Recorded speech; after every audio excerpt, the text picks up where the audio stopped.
What is going on, ladies and gentlemen? Welcome to your match review for Chelsea 8, no FC 0. Yes, that's right.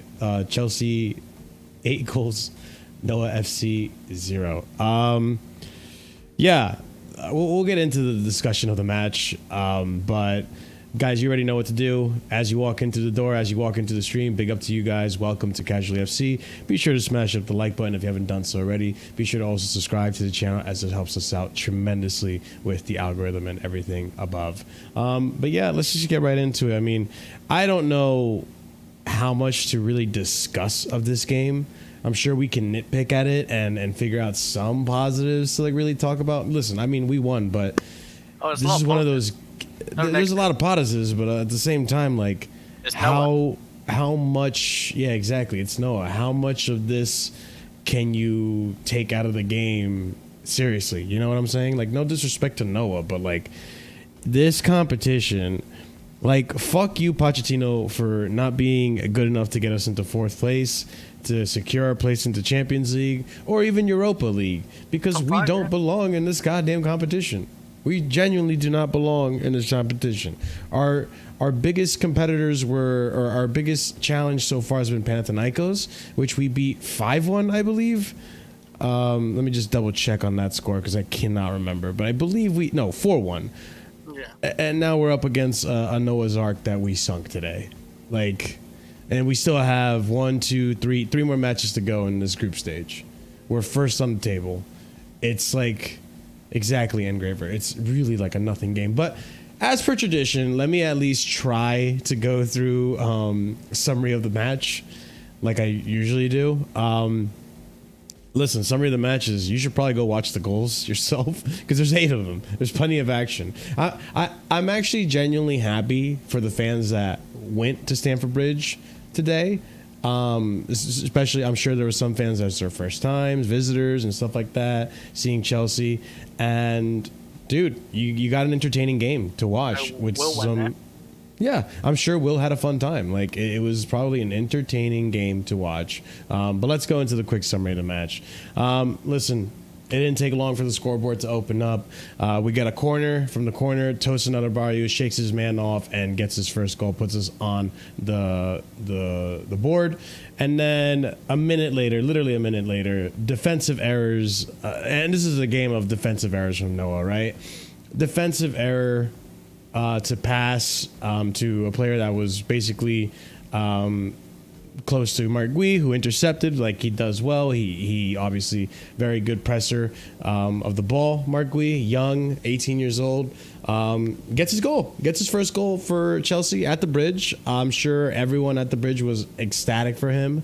I was really happy for him. Glad to see he finally got his goal. You know, he's young. Didn't really expect him to even play today, to be honest. I thought, you know, we put out a pretty strong lineup, but turns out we didn't really need it. So Mark Gui gets his goal. Good for him. Really happy for him. Poacher goal, pretty much. Ends up, or not even yet. Yeah, ends up pressing the team. Intercepts the ball. Slots it in. Good enough. We're 2-0 up now. 18th minute, Axel Disasi. Another corner. Bad man marking from Noah. Axel Disasi free to score. He scores. João Felix then gets a goal. I forgot how. Listen, there's 8 goals. I can't remember all of them, to be honest. And one of the goals he just smashed very in, multitask. in. That was the second goal. I remember that. I think that he was just definitely the put a second bottom goal. right or something in his first one. Yeah, the first one I don't remember what he did, but good for him. One goal what stands out a lot. Yeah. That was a really good goal from João Felix. 21 minutes into the game. After that, I think the goal you're talking about, Chris, Mykhailo Mudryk. Yeah. Hey, he's been looking better and better in each game that he's in. Obviously, take it with a pinch of salt. This is Noah, but he looked decent when he came on against United even. You know, like he was making chances. He was trying to do something on the left-hand side. But he's really stepped up. And he scored a banger of a goal. I mean, outside the box, you know, fakes it, goes closer to the middle, and then finds an opening. Dinks it in, top right corner. Keeper can't get it. It's a worldie of a goal. I mean, again, it is Noah, but his reaction regardless, was shocked. Yeah, Yeah, it's it's a great facial goal. expressions. Yeah, he It didn't was a good expect it. I goal. don't think. Like, if anything, that's something that we need to see from Mudryk more often. Shots outside the box like that, and those are one of the positives, or one of the things that we'll talk about, obviously, in today's stream. But yeah, I mean, Mudryk has the ability to score like that. He has great shot power. It's just he's figuring out his paces and learning when and when not to do it. And today he saw an opportunity, took it, and he scores that worldie of a goal. Before we even get into the second half, João Felix again cuts inside, bangs it, hits a player, and it goes in. Deflects inside, and we're talking 6-0 going into the second half. Nkunku, quiet game. We'll have a discussion on him, but second half, He got 2 goals. happens. He ends up getting 2 goals. One running behind a defender, finds an opening for the inside of the post. He's 1v1 with the. Well, actually, I'm kind of. Were you on about Nkunku's goals? First goal. Yeah, his first goal. What Right? happened is he goes it was wide. Go 1-on-1. ahead. Keeper saves it. Yeah. Very good composure from Nkunku though. And Defenders on slots the in near line. post again. The Right. defender's trying to Yeah. block it, but defender And doesn't. that was I don't also know how- bad from the defender Yeah, too. yeah. I don't know how the defender didn't block it. Even Yeah, I'm defender should have blocking it. blocked it. And I'm Nkunku, blocking it, to I'm be pretty honest, Nkunku, that's a performance we have to talk about for sure. I was not happy with his I mean, he was performance, but we quiet. He was continue on. quiet, Yeah. but he still blocked face. But yeah, Nkunku gets his first goal near post. Defender should have blocked it. Doesn't. Goes in. 7-0. And then, Keenan Drewsbury Hall. Running in the box, he made a cameo. He got subbed in. Running in the box, gets fouled. It's a very, very light penalty, if you ask me. Not even worth a penalty. I would have not been upset if we didn't get that penalty. I'll be so honest with you. I was kind of hoping we didn't, because I'm like, we don't need to score more on these guys. But we get the penalty from a VAR check, which seemed like excessive. Like, that should be one of those rules that, like, bro, they're winning 7-0. Don't bother checking VAR. It's not a penalty. Whatever. Let's just move on. What's funny? Like, I wanted the game to be.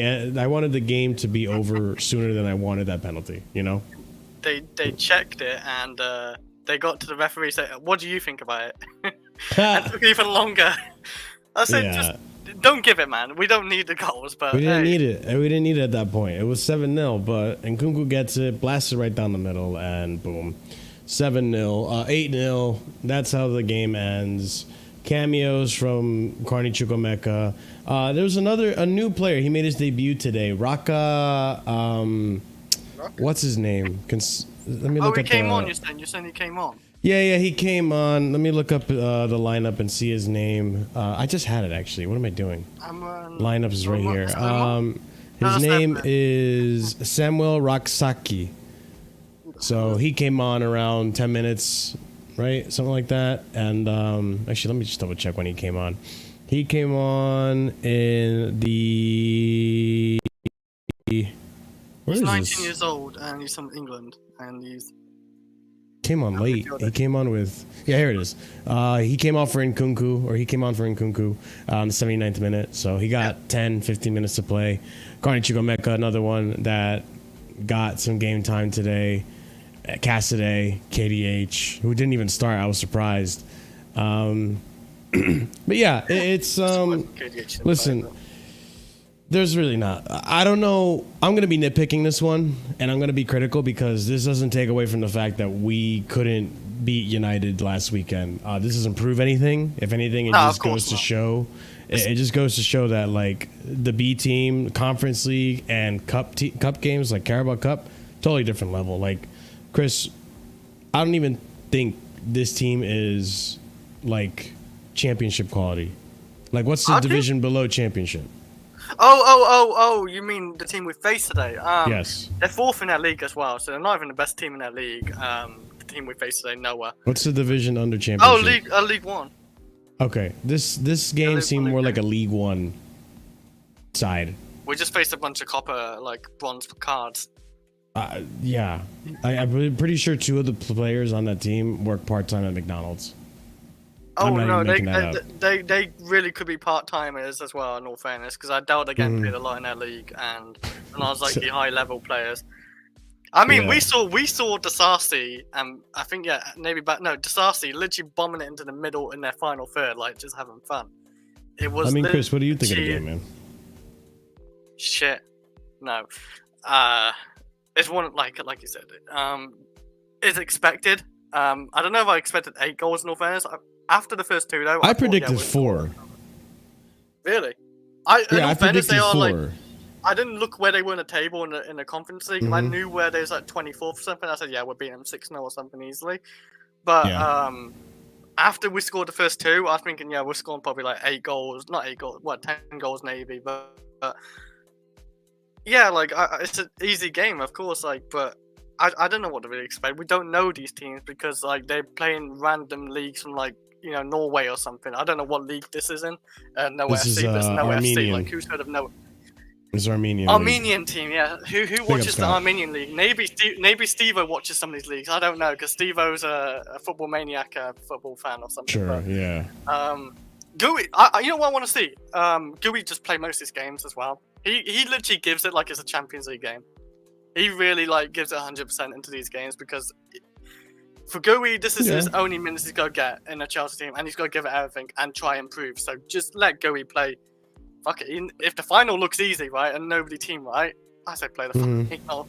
We don't need to actually really try for this league. This league is like beyond like we're just overperformed this league. Like our B team is scary compared to all these players. Like there's no one in this league. I don't think.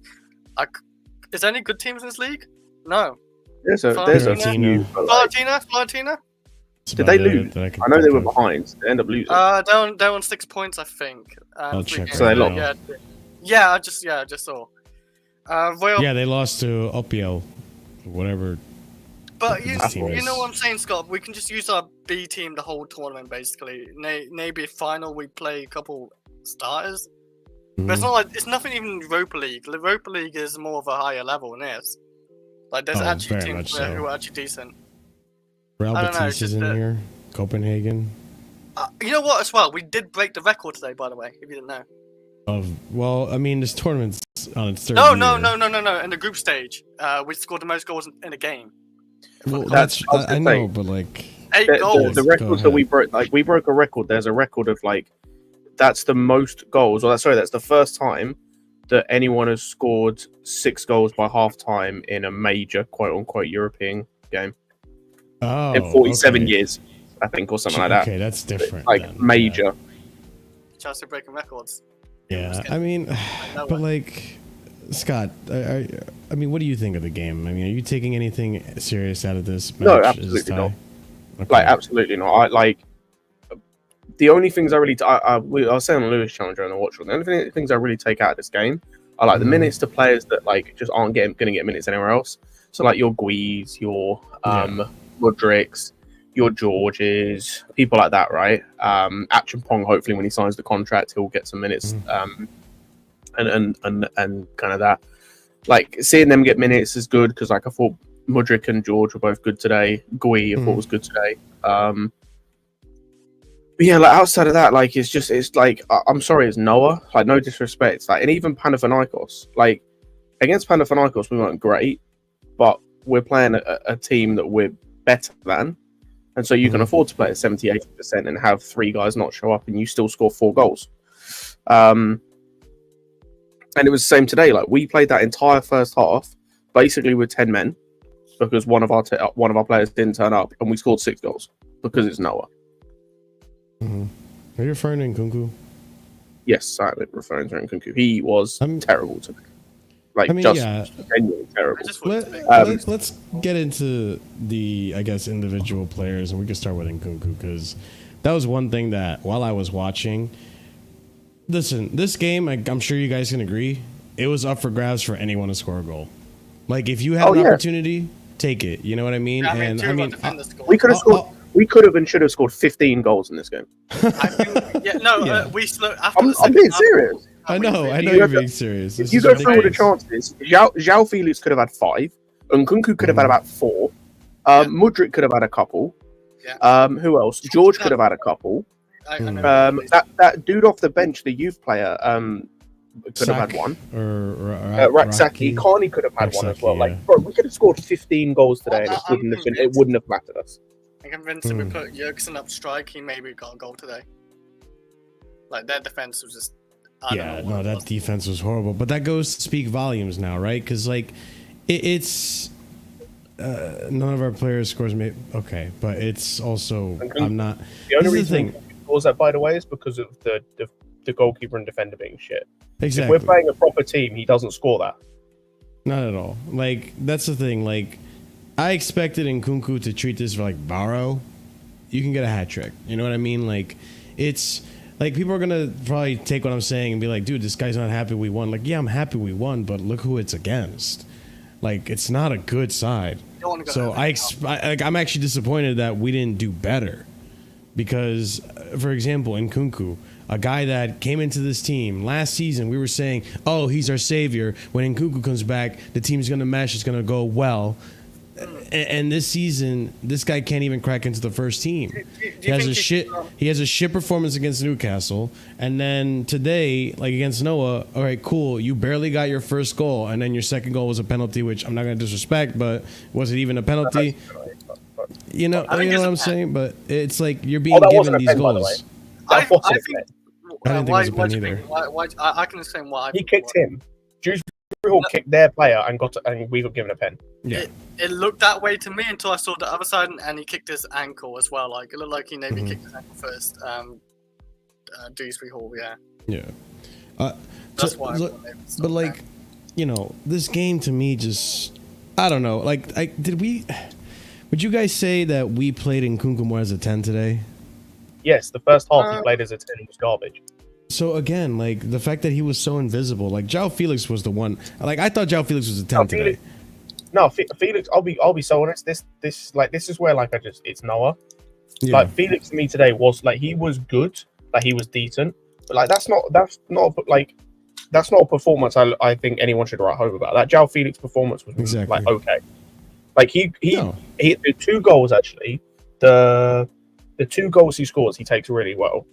Yeah. But it's like outside of that, it was just the same thing he was doing against Newcastle. It was dribble, shoot.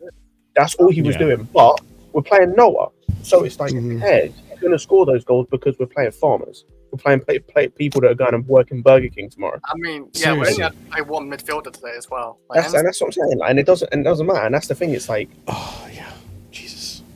What? Yeah, like it does. And that's the thing. It's like and I don't take anything from this game. I'm just happy we scored 8. Like, big up to the guys. Yeah. Like, big up to everyone that played. It's like definitely the score we needed to get, you know, because if we don't get a good score this game, you got to kind of, you know, you need something to go into Arsenal with a little bit of chest, is what I'm trying to say. And I think in terms of like the overall picture, I think this performance is good for that B team to be like, okay, we're not shit. We can put away a side like we're supposed to. Let's go up against Arsenal and let's really like challenge ourselves, kind of thing. Like that's one of the positives I could take out of this. But like I said, go ahead. No, it's fine. Sorry, you finish. No, I was just gonna add, like, you know, the other thing being that it's Nkunku, for the quality of player that you are against the quality of side that you're up against. You need to have ran that show, especially if you were the one that's our savior last season. You were the one that came into this team. We had high expectations for you.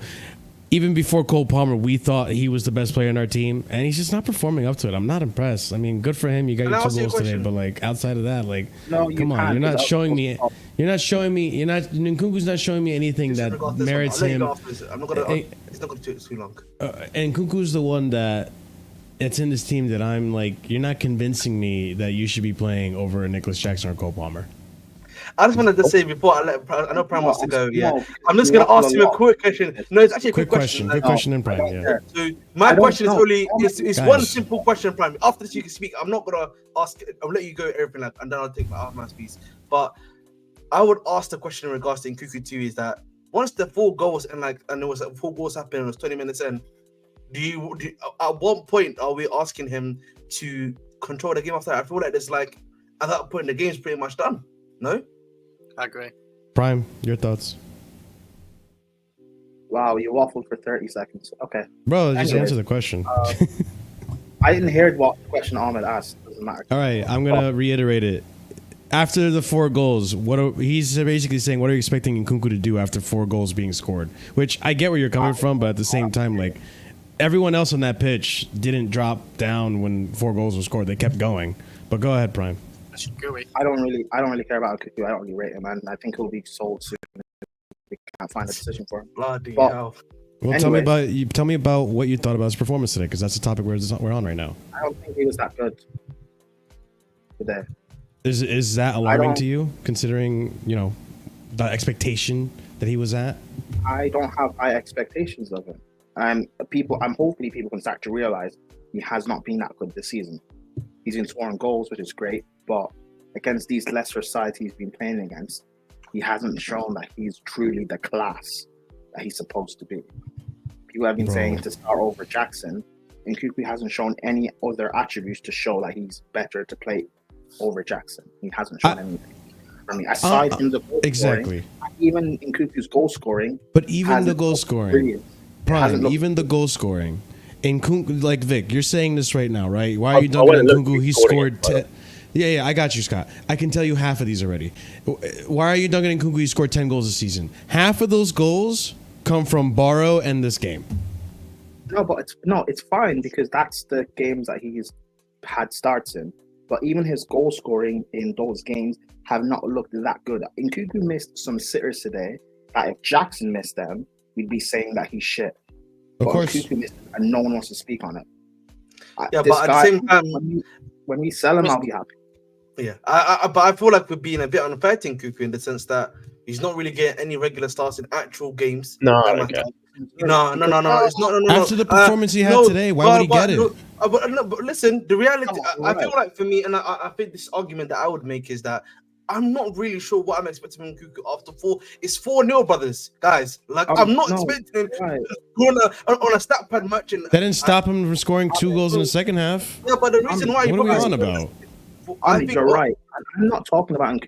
For me, I don't care about talking about. I know.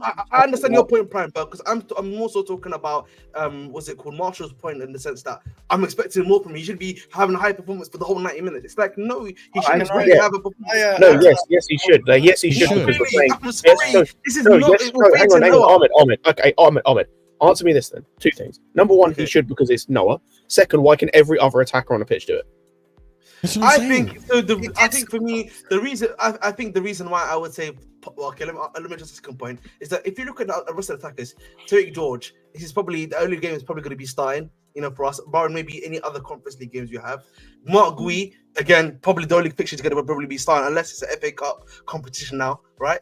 Then who's the other one that was playing? Felix. He's trying to get himself minutes into the Premier League, guaranteed Premier League. So is Nkunku not doing that? And Nkunku, in my opinion, barring the game that he didn't play against, which is United, he's already got guaranteed minutes. He's gonna always come off the bench for us. Really, off the bench when we needed a goal last match. Ahmed, my thing is this, right?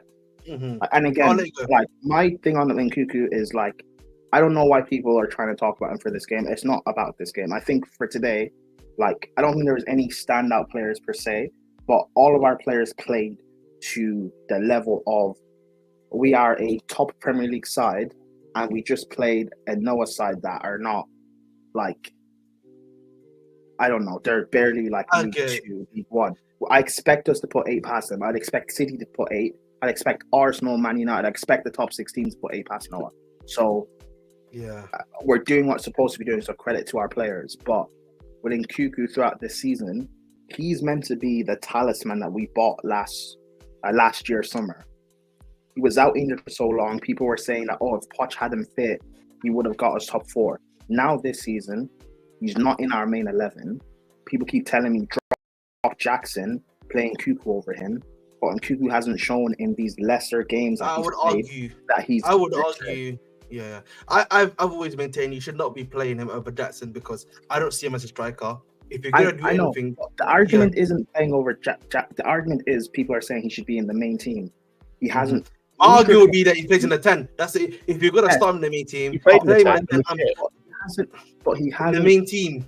Mudryk has shown more that he should be starting in the team over Nkunku. Yes, I agree with that. Yeah, that's not true. And ultimately, That after Man United, I would disagree with that heavily. After Man United, he did more. Man United, he came on and was decent. Yeah. No, he actually tried to create chances. He was causing trouble. He was consistently dribbling. He was doing more than Nani Madueke that game, bro. And losing the ball. And I agree with you, Madueke was shit. Madueke. And I would agree with you that Madueke was shit that game. But like the point I'm trying to make against Man United, Mudryk was no better. Mudryk was okay, no better. Ahmed, you're right. Against Man United, Mudryk didn't do much, but that doesn't erase the 5, 6, 7 games he's been performing in. It doesn't erase. Okay, so like let's be honest, boys. But let's be honest. But before you Ahmed, ultimately. Yeah. When it comes to Mudryk, the ultimate point is, when did he come on in that game? Was it half time against? Not even United? 10, 15 minutes into the game. 10 minutes. Cool. So he's given 35 minutes in that game based on performances that he's had previously. All I see people talk about Nkunku is why isn't he playing more? Why isn't he playing more? Then he gets the chance to perform and do something, and he does nothing. Stat pads. My point with this whole Nkunku thing is, because I'm kind of with Prime, like at this point I don't really expect anything from him. He's just kind of a nothing player at this point. Like, it sucks. My whole point with him is, if you have an issue, like if you have an issue with the minutes he's getting in the Premier League, then you need to have an issue with him as a player not performing in games like this. If you don't have an issue with him not performing in games like this, then don't have an issue with the minutes he's getting in the Premier League, because they're reflective of how he is as a player. Regardless, by the way, regardless of this game today, he gets no minutes anyway, and he's been scoring any game he starts before. I'm listening. And the thing is, Ahmed, I've made the argument of that in certain games, I would like to see Palmer on the right and Nkunku play in the 10 behind that. I think that would be interesting to see, because it gives Palmer more freedom instead of being isolated centrally, and then Nkunku can do what Palmer does in terms of like box crashing essentially and getting goals that way. However, Nkunku hasn't earned, regardless of whether he's playing up top or in the 10 or on the left or on the right, Nkunku hasn't earned a start regardless in the team. Yeah, I get what you're saying. He's meant to be one of our world-class players. He's meant to be, whether it's playing as a 10 or off the left or on the right or as a striker, he's meant to be our world-class. He's meant to be what Palmer is supposed to be right now. Yep. And he's not.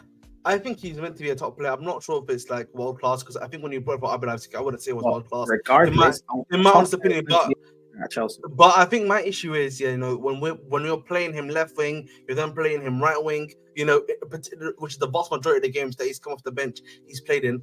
I don't think that's fair, on him to be criticized for this performance when he's consistently being played out of position. Barring like the Bournemouth game, if you want to make the argument of course they play striker, again, the other times he's played on left wing, and we know they can't work on the left wing, in my personal opinion, in the Morrisey system, and on the right wing. But listen, I think at the end of the day, I don't really think he's got to add anything that much to us, considering how well we are doing right now. Maybe barring, I would say, a Madueke who's been really poor in the last few games, right? We probably need another winger. I don't really necessarily think it's an issue as of now for Nkunku to be starting consistently. So I don't think that's what I would say to you guys. I don't hear the out of position thing. This out of position thing is maybe out of position. You know what? It's Noah. Maybe out of position against Man City. I'm not talking about Noah. We're not talking about Noah. I'm just pointing this out. Against Man City, you look at that game against Man City and Nkunku playing on the left wing, he actually looks good. It's just on that day the system wasn't ready, our players weren't up to scuff, and whatever. Like, I actually liked Nkunku on the left. He wasn't that bad as people like to claim he was. Today versus that game, it's just, dude, I feel like he had more of an impact against Man City than he did against Noah. That's the problem here. The fact that Prime is. But I'm not judging him off this game. I'm judging him off all season. Yeah. But this is the thing, though, right? He just came from him and Felix. Just the previous game, just had a howler performance against Newcastle, where they were not good enough to score and got us eliminated from the Carabao Cup. This was the game where you guys need to step up, and I would say Felix to an extent did step up. This is the game where Nkunku, who is supposedly at the time, people stating world-class player in our team, that needs to step up and really boss that game. Even Enzo Fernandez had a decent game, and he was You know, like he needs to boss the game. This position thing. We are doing too much in this bossing the game. In my we needs to boss the game. I think no, because Ahmed, you say that, Ahmed, but I know for a damn fact, Ahmed, that if this was Cucurella or Raheem Sterling, you would crash it on them. So I'm just keeping the same energy. I agree on Ahmed. Boss the game is subjective. Ahmed, I agree on you.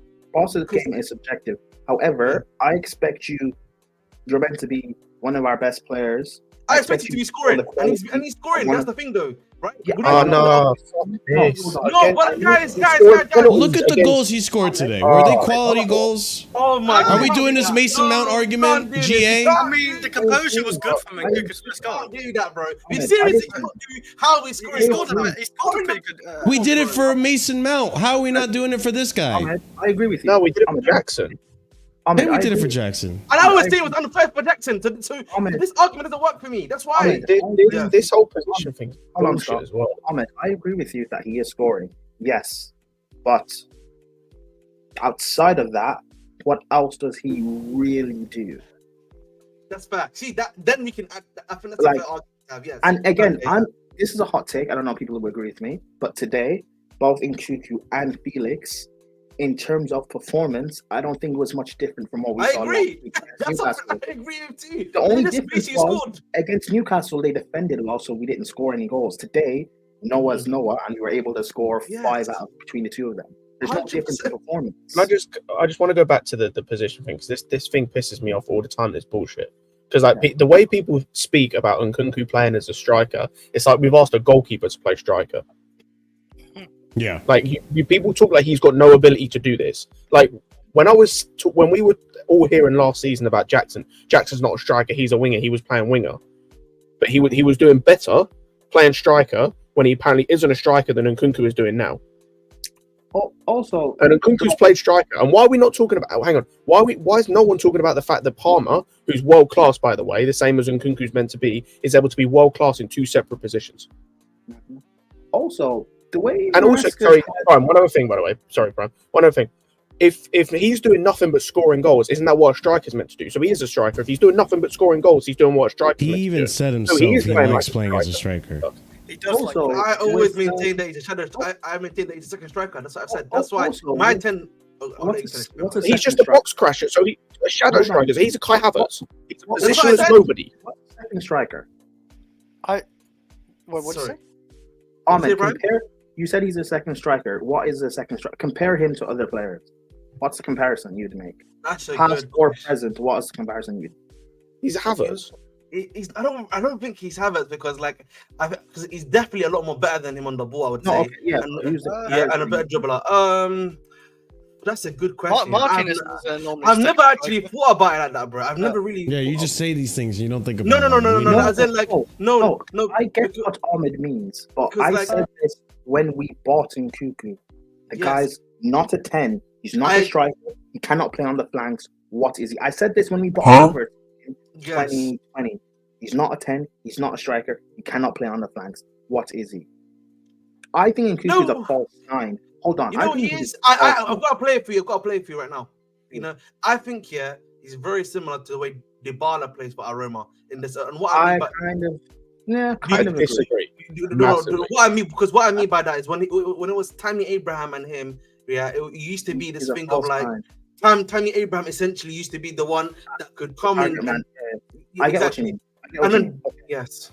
I kind of get what you mean. I get that point. Yes. And I do agree. My thing with Nkunku is, I view him as a false 9. I viewed Havertz as a false 9. I know they're completely different spectrum of players. I believe Nkunku is fast. I get what you mean. But they're false 9s. The thing is, the way Maresca is having Jackson play, he's not playing as a pure striker. He's dropping in deep. He's linking play like a false 9 is supposed to do. Why can't Nkunku do that? I actually don't think, my take is Nkunku doesn't have the physicality to do the drop deep thing. Like I don't know if you've noticed. No. As in, like, to be able to hold up play. You know, like how sometimes Jackson will get the ball from deep. He'll be able to hold it a little bit before he flicks it off to that. Jackson doesn't hold up the ball though.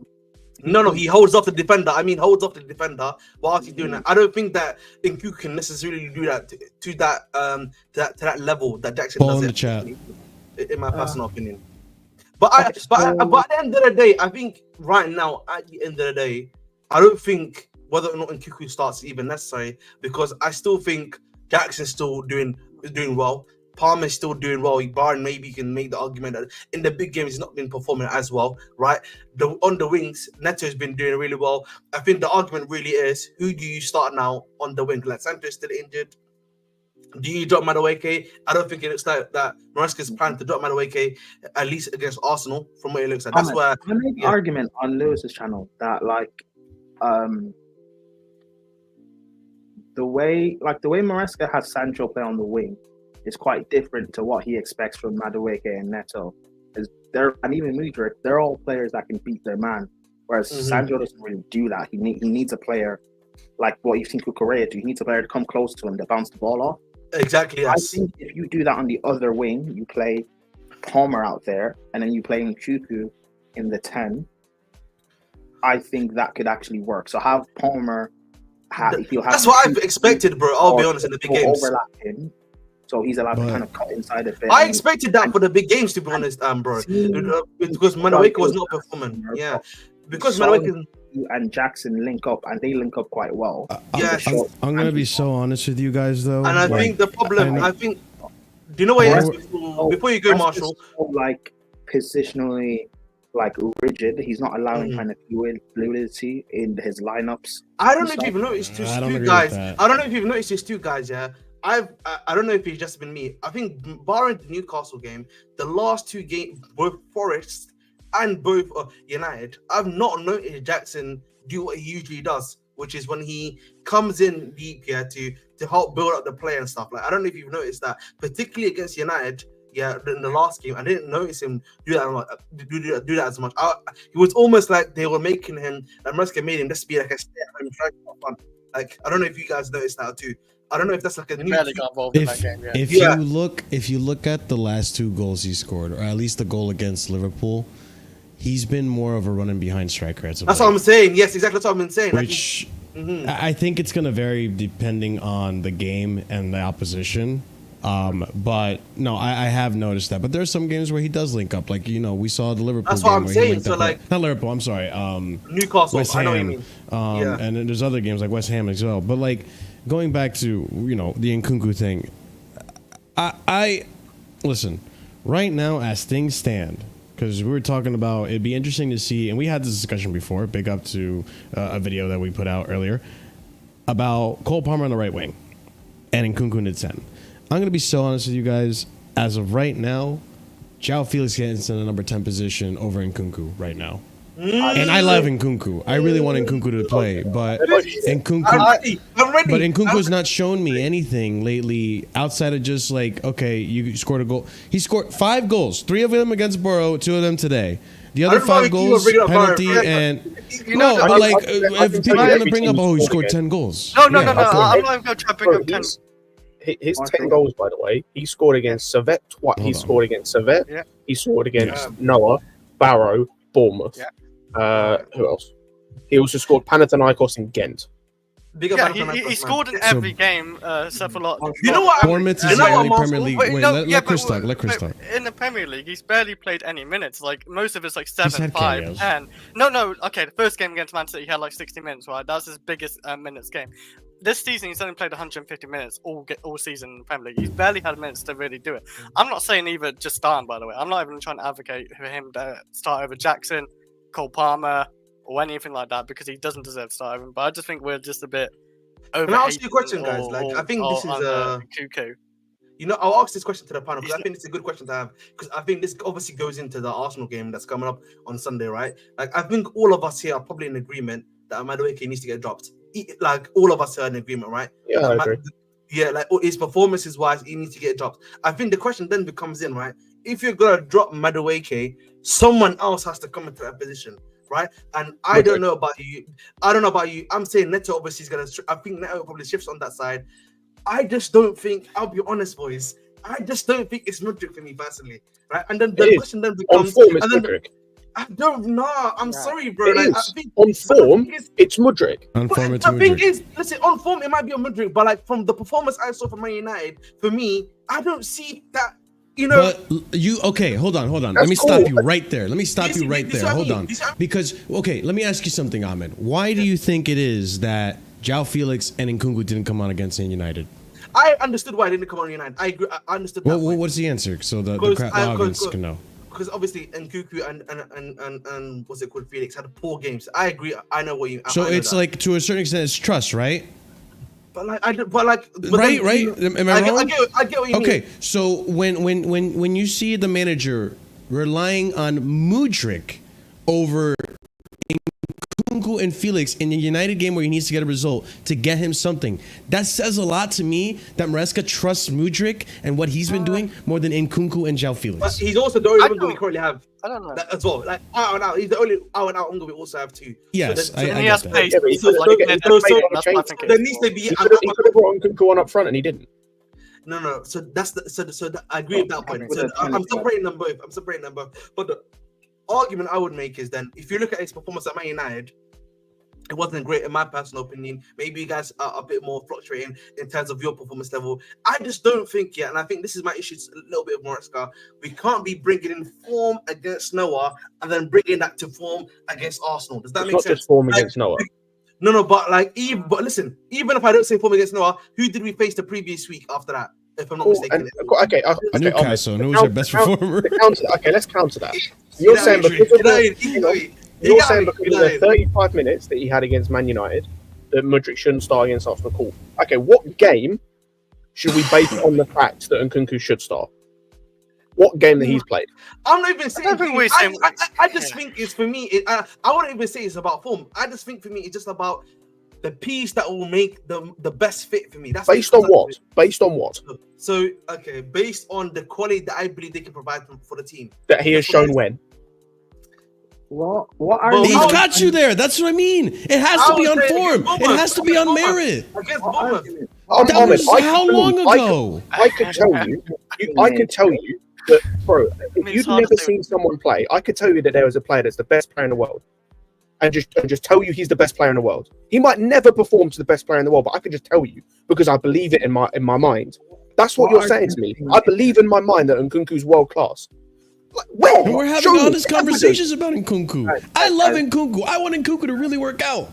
But I'm having this honest conversation that it's not good enough. I'm not big up to everyone that believes in religion. This is the equivalent to this is the equivalent to having someone having faith. No, go ahead, Prime. What's the argument being made here? No, I think overall the argument, Prime, is that essentially, even based off of this game where Nkunku got 2 goals, it's still not good enough. This game, obviously we all agree, take it with a pinch of salt. It's Noah, good for Mark Gui. He got his first goal. Tosin got his first goal, and we saw the debut of Raksaki, right? But there are players that disappointed us during Newcastle that had to take this game and really dominate and show that they are the good quality. And of all of them, I think Nkunku had a really poor performance despite the 2 goals. That didn't answer my question because you guys are talking about Madueke starting and you're talking about Nkunku. What's that argument being made? So Pedro Neto, if he goes to the right, you have Scott saying that it's Mudryk that's going to start on the left, and Ahmed thinking it should be Nkunku. I disagree. Neither of them are going to start against Arsenal. No. It's going to be Madueke and Neto. Probably will be. So the argument I was making, Premier, I was saying obviously we probably know what's going to happen most likely, but I was saying I think we all agree here that Madueke should be benched. So I'm saying to you, once that happens, there's going to be a space in that attack, and you're going to have to rejig who plays left wing, right wing, and then obviously maybe even possibly the camera has to be rigged, right? And so I was making the argument. Who comes in? And I think these guys were saying because of based on form, if you're gonna go based on form, it has to be Mudryk that comes in. I was probably a bit more say in terms of the quality that I believe they can give you, say maybe an Nkunku or even a João Felix, if that makes sense. I would. This may be a bit hypocritical because it goes against what I've been saying, but I would be tempted to Arsenal What do you say? Your face is weird, man. My apologies. Stop on his faces. Actually, no. Marshall, swap him. I don't want to be next time. Swap him. Oh my! You doing too much. No, you guys have to be top, bro. Yeah, Marshall, you in the middle though. I don't be next time. Oh, okay, I got you. Oh, thank you. I felt better now. I felt more clean. Anyway, who did you say? That is crazy. Who? You want to sit next to? I feel better now. No. Who would you say was going to start in left wing? Oh, okay. I'm tempted on the Against right. Arsenal. Like Palmer on the right. Oh, It's crazy. But Palmer on the right and Nkunku in the 10. I'd be tempted to just see again. I don't want Nkunku, but I'd rather Mudryk at the 10 at this point. Like it's just he's. Yeah. I hate to say it. Listen, it sounds ridiculous that we're saying this about Mudryk, but that goes to show how poor Nkunku's been. No. Nkunku has been that poor, bro. Yeah, he's been that bad. Here's the thing. I don't think, aside from Palmer and Jackson, the rest of our forwards haven't been that great this season. Neto hasn't been that good this season. No one's talking about that, by the way. Everyone wants to crash. Neto's been effective. lately he's looking good. Yeah. I would say. Lately, no, He's had bright moments, but he's not been. Wait, you don't think he's been looking good, man? Neto has not been this season. No. He's still been better than Nkunku.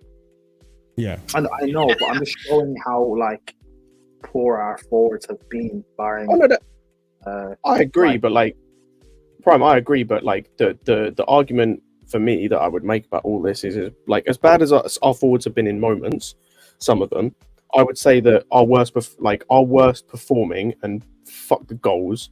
I'm not taking 5 penalties and 5 goals against fucking the teams we played against as anything. In terms of performances, he's been our worst performing forward this season. And this is coming from someone who despises João Felix, by the way. Are you saying Nkunku has been our worst because of expectation? A little bit of expectation, but just in terms of I would say that. everything. It's just in terms of everything, to be honest. Yeah. It's a little bit of expectation. It's a little bit of I think in terms of actual just performances. I think just performances, it's Felix by a mile. But if you include That's expectation, then it's Nkunku. That's fair. Either way, the worst two is it's Felix and Nkunku, and that tells you everything. Those two should be those two, theoretically speaking, should be nowhere near this first 11. But it may be a case of you have to play one of them. Which, if that's the argument, it's Felix. As much as I hate that, I don't think Felix is not warrant being ahead of Nkunku. No. Based on what? I'd say based. Doesn't rate Nkunku. Felix is not warrant being ahead of Nkunku. But they both don't warrant a start. Let's be real. I think Felix provides a dribbling threat. I would argue that Felix provides that direct dribbling threat, that ability to drive through that midfield with his dribbling ability. We can question his final ball. When is he right? He does that. He does that sometimes, and that's the only thing I'll say. He does that sometimes, and that's the only thing I'll say. It's in terms of what I expect out of a 10. I've seen it from Felix. I haven't seen it from Nkunku, and I'm not buying this. He hasn't played as a 10 because he had the chance today and he didn't do it. Look, Scott, that's not true. Felix. Last week when Felix played as a 10. Last week he was horrible. Last week he was horrible. He was horrible. And I will stand by that. But I'm saying is we have seen it. We have seen it in games. We saw it against Wolves, is what I'm saying. I don't think Felix was that good today compared to last week. He was the same. Oh, no. Wait. You said we saw it from Wolves. I've seen it from Nkunku against Bournemouth, and he saved us 3 points that game. That's more. You saw a goal. Yeah, and you saw a goal. You saw a goal against Wolves. Yeah, that's not what I talked about. Again, Chris, that's not what I talked about. I didn't talk about the goal because I don't care about the goal. I talked about his performance in terms of what he's doing as a 10. The stuff he wasn't doing against Newcastle, which is being able to pick the ball up from deep, be able to drive with it, be able to take out a player or two. I'm talking about that stuff because that's what I expected a 10. If the way we're playing, I'm not having a 10 that is basically Kai Havertz can't do anything but score, and even then it can't really score. I'm talking about I need my 10 to be able to link the midfield and the attack. And it's frustrating because I know Nkunku I will can say, do yeah, that. Felix. I know, Marshall. I'll be so honest. I don't know. No, I think also we need to realize before you go. I agree with all of this. These are the forwards that we have, so I have to pick amongst the worst ones. That's fair. And at the end of the day, we're arguing between trash and garbage at this point. There's another thing I do want to bring up. I don't want Ahmed to say what he said. Go ahead. Yeah, Like we're arguing just like trash and garbage between Felix and Nkunku right now. Like they both suck. And like honestly, with the way both of them are performing, like I know Felix scored today, but even so, like the way they're both performing, I'd happily see both of them leave at the end of the season. But yeah, like as it's just, I don't know. It's weird, man. Like I don't want to. It's so weird. Like I don't want to be too negative because we just beat Noah 8-0, but it's just like. Yeah. I don't know, man. Like, it's just disappointing because we expected better from certain players. That I think anyone who saw football with their eyes today could see that Nkunku was not on it. But Ahmed, he was the worst player. Can I just say something? Yeah, I wanted to say what my thoughts on the game. No, Dark Jowl sucks. You know what I mean? I just want to, you know, because I haven't able to say my thoughts at all about the game quickly. So one thing I will say, yeah, is that the scammers have all scored today. Brian won. I could but scammer didn't score today, and that's Buddy Show. But a lot of scammers scored today. You know what I mean? Tosin, scammer, scored. You know what I mean? Wait, hold on. Ahmed. Why is Austin a scammer? Is it because he's Nigerian?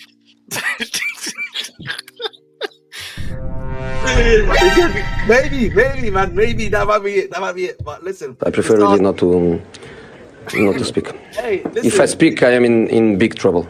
Listen, man, the Sarcasm top scammer. He scored a goal too. He used another one. Mark Gui, scammer. Scored hey, Mark Gui's goal was nice. To be fair, he read that well. It was. Come on, to agree though. You know, Gui gives it 100%. Mudryk, the ultimate scammer. You know what I mean? That was a nice goal. Yeah, that was a nice goal. A nice finish shot, but you know what I mean? But he just 60 million for that. Yeah, that's a scam. Gal Felix double scamming. We saw that too, you know what I mean? But listen, I just think at the start of the game, a lot of scammers scored today. But you know, KDH almost scored. There was a cheeky scam going on there too. I was a bit scared when I was a bit worried when he was about to score there. Buddy Show was trying to hit, you know, volley kicks. You know what I mean? It's a shame he didn't score. Well. You know what I mean? Yeah, he was not taking that game seriously. But, you know, at the end of the day, bro, it's 8-0 against Noah. I mean, I don't know what else. Simple as that. Yeah, I mean, like, bro, like all I really want to talk. That's the thing is like I'm so reticent to talk about like positives and negatives outside of like I want to just pick up George and like big up some of those guys like because like George was really good today. I'm so pissed by the way that George didn't get 90 minutes. I'm so pissed at that. Carney coming on and playing right wing for like no reason. Chukwamaka, mate. Bloody hell, mate. That's another. I mean, but like yeah, that's the thing. I just want to big up George and like as I said, big up Mudryk and big up Gui because like those guys, like as I said, they like especially the last like George and Gui, that like this is the only chance they get in. It's like having them been able to turn up and actually like get not in George's case, he shouldn't have had an assist if Felix wasn't a complete bozo. How did my man miss 2 yards out? Like he passed it, he kicked it out. That was actually crazy, man. Yeah, that was I mean, like it's one of those. It's one of those games today where like it was an opportunity for a lot of people to show Maresca like, okay, I should be playing more, you know, and that's what this whole tournament is really like when you think about it. Up until maybe the final. And I'm saying maybe because I don't even know the quality that we're gonna get at the final because right now we are dumpster truck fucking going through these teams like it's ridiculous. But before I go on to the other thing I wanted to bring up and point out really just to because I think I need to hit across home today that you have to take this game with a pinch of salt. You have to take this game with a pinch of salt. But before we do that, I did pull a poll up. I'm going to be putting more polls up because I feel like I haven't done it in so long. I asked you guys in the chat, 14 of you voted, what is Nkunku's best position? And 57% of you, so half of you said that the 10 is the best position. So we'll see. Obviously, time will tell if he's going to get even minutes to play in that. It would require... Well, today, yeah. And today I wasn't really impressed with it. I mean, yeah, him and Felix definitely played at 10 today. So... What I did want to point out today, right, is that there is no other game in hell where we are ever going to see Enzo in the pivot by himself. There's no. Like as soon as I saw Enzo by himself, at one point in time, you know, can't lie. What? He got passed like a cone. Can't lie. Oh yeah, no, I saw that. That's expected, bro. Ahmed, that was like, wasn't that like 10 minutes in or something? He got passed. Yeah, that was insane, bro. I was it's like, insane. I saw that, and I was like, "There's no way Maresca's taking this game seriously." not with Enzo and a single pivot. That's crazy. You're never gonna see that again. Like, kudos to him. He had a good game, but like that just goes to show how bad the opposition was. Oh no! Go ahead, Chris. And Enzo's just chilling. He got like 3 assists today. It was like he didn't like overly. Again, I'm not nothing, but he was solid. That's it. I like Enzo as a player, but I ain't taking anything from that game and saying like Enzo's back or look at him, he's scoring assists. I'm not that shameless. If he got 3 goals today, it wouldn't even matter. It's no. No, exactly. He was in a single pivot and he got 3 assists. Is he right? By the way, just before you go, Chris, I wanted to say, like I said this on Lewis's stream as well. We doubled our goals scored in one game in this competition. Yeah, we have now scored 16 goals in the competition, which is double the next best goal scoring record. Mm-hmm. Oh no! Like the next most goals scored is 8, which is by the team that's in second. This is why, by the way, the Conference League is actually a joke because that's what I'm saying, bro. We should like this should be a walk. They need to like change like the actual standard in the EPL because otherwise, bro. Yeah, if another team like if any other team in the top 6 gets West Ham cooked like Spurs, man. West Ham cooked. Spurs. Yeah, they dropped out. Fiorentina are like have become in the last few seasons the like almost the Sevilla, but apart from they haven't won the like Conference League team. They are currently 7th, I think. Crazy. Yeah, sorry, 8th. But like Chris, you mentioned West Ham, but like even West Ham didn't dominate like we're dominating. Like it's insane how we're destroying the competition. Okay, they didn't have to they didn't use their B team as I remember as much. They used their A players, and they did dominate some games. They won like 4-0, 5-0. I remember, and they did win the league. But Chelsea can use their Chelsea 2.0 team and like dominate and like go all the way to the final, no problem with it because. We spent a lot on our depth, and we should use it for these games, and it shows. Like we're complaining today, and we won 8-0. I know. I mean, complaining about certain performances not being up to scuff. Like players that actually struggled today against this team, where it was a free for all team. You know what I mean? And go ahead. Sorry to cut Marshall. Like this game is like the Barrow game, where it's like, and it's like the games against. When we had Tuchel and we were playing against like Plymouth and these, man, it's like you can't take really anything positive from these games because I expect us to smash a team like this. So all you can really take is the small positives in terms of like certain players playing, and then the negatives because it's like when people don't perform, it sticks out because you're like, how are you not performing against this team?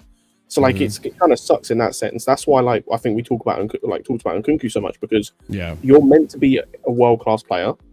Even if you're not world-class, you're meant to be a very good player. And the fact that you were comfortably as well, I might add, the worst player on the pitch today, in my opinion, for us, it's like that to me, it's like that shouldn't happen. It's damning. If you're meant to be as good as we think you are, that should never happen. Like you're meant to be better than every other attacker we had on the pitch today. So why is every other attacker making you look like a bum?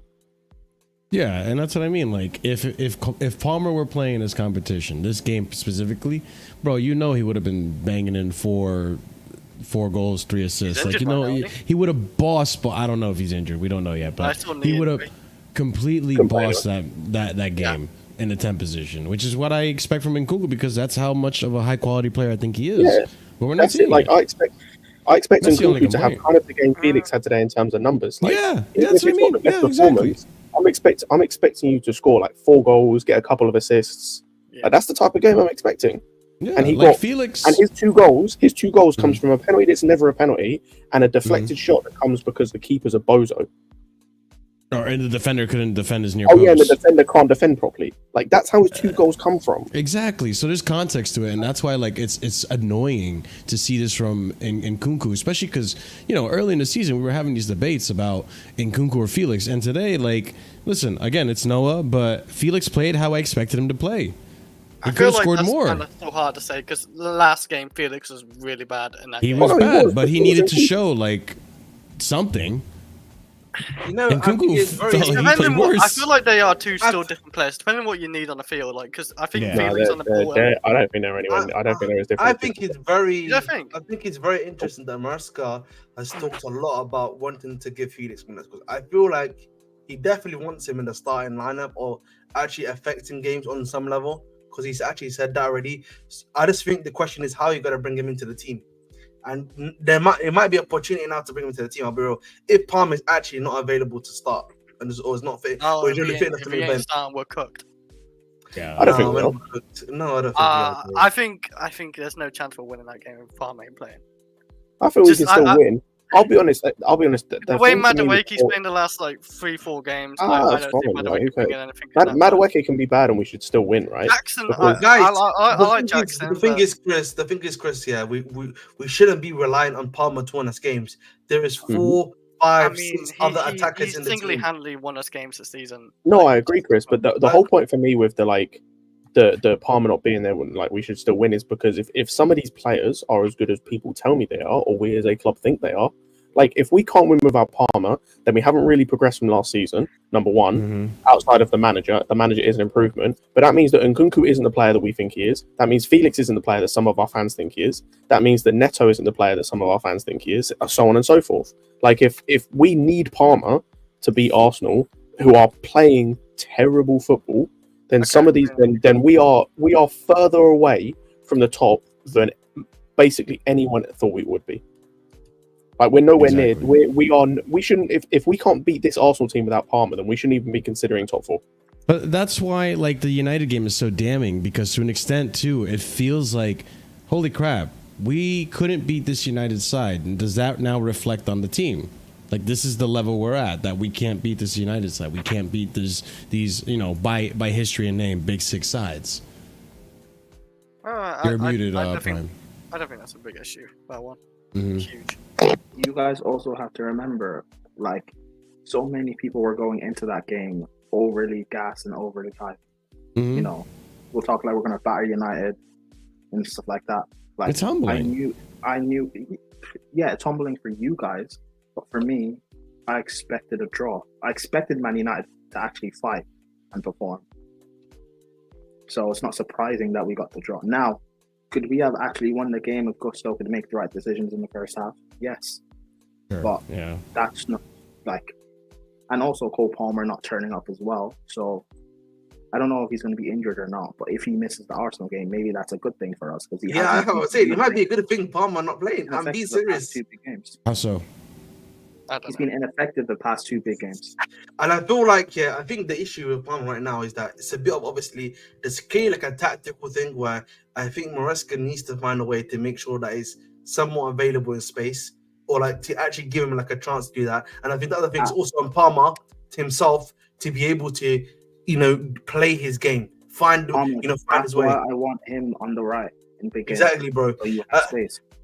I hear you, bro. I hear you, because it's too easy, bro. Like all the teams need to do to really stop Palmer these days is literally hit you with a mid block, and like because he plays centrally to you, bro. They've got him on lock, and then the issue for me becomes, okay, if that happens, it's now down to our wingers to do stuff. Neto is a bit effective in spurts. Madueke, my goodness me, mate. It's heartbreaking what I'm seeing, man, from a guy that I'm supporting. But you know what I mean, heartbreaking. But like, I just think maybe he just needs bench time for a little bit. And then I think for me, then if you look on the Nkunku on the wing, I'm not loving that one. João Felix on the wing, I don't think that's gonna work anytime soon. And then Mudryk, I don't want, if he can give me like a performance that he did against like Nottingham Forest, maybe on the wing, I'm a bit moved. Yeah, he looked but like I can't see United a performance if I'm gonna see Mudryk, and that's the issue. I feel like when he comes in the EPL, it's very erratic. You know what I mean? It's erratic. If that makes sense. So like I don't know if I'm gonna get Nottingham Forest level performance or like the stuff that he's giving me against Genk or or Panathinaikos. What happened against Nottingham Forest?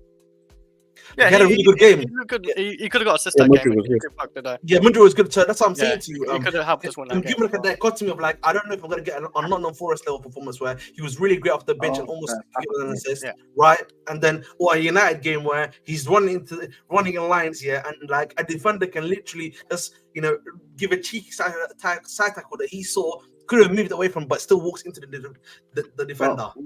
But we shouldn't be expecting Mudryk to win us the game though.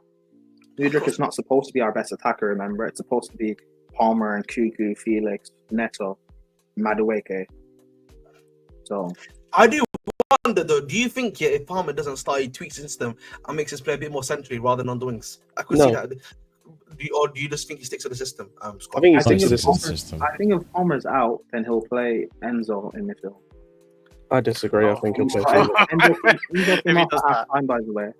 I think Enzo will. No, I know. I think if Palmer can't play, I literally just think he plays Felix based on his comments. Yeah. Like, he really wants Felix to run EBR, by the way. Let me ask you guys something about this game in particular, right? Because there's a few things we could take away from it. Obviously, we spend a lot of time talking about Nkunku in the attack, but we went in there with a different formation today. It was a 3-1. Was it 3? I thought it was a 4-1. 4. It was a single pivot and 2 attackers, right? Two cams. Yeah. Is that something you think? Because people have been talking about wanting to see Cole after the United game, especially wanting to see Cole with someone else there. I don't think he did anything differently, by the way. Like I think it was a double pivot, not a single pivot. It was a single pivot. No, it was a double pivot. It was Vega in possession. It was a double pivot. Oh, yeah, okay. Vega and Bird. Yep. It played the exact same way, shape-wise. It was still the back three. It was still a double pivot. It was still 2 10s, 2 wingers, and a striker. The same way we've been playing all season. But there was two 10s.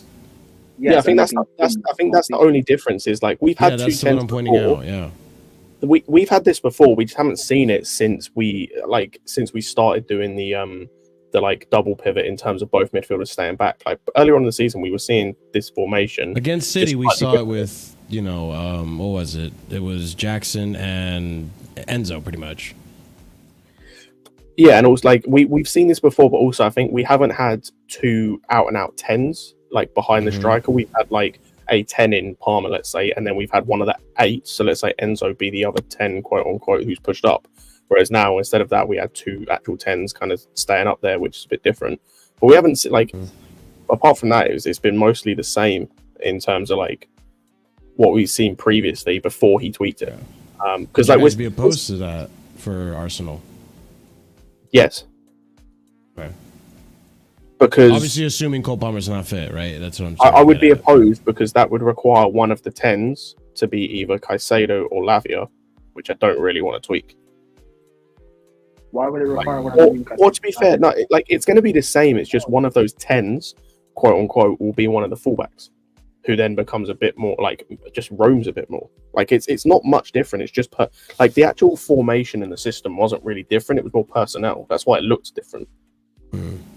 Okay, all right. I see what you're saying. Felix was still doing a lot of the stuff that like Palmer was doing in the United game, where he was dropping out wide to pick up the ball to then drive forward with it. It's like it's not too dissimilar to how Palmer was playing that system, particularly against United. So like I said, I don't think there's too many differences.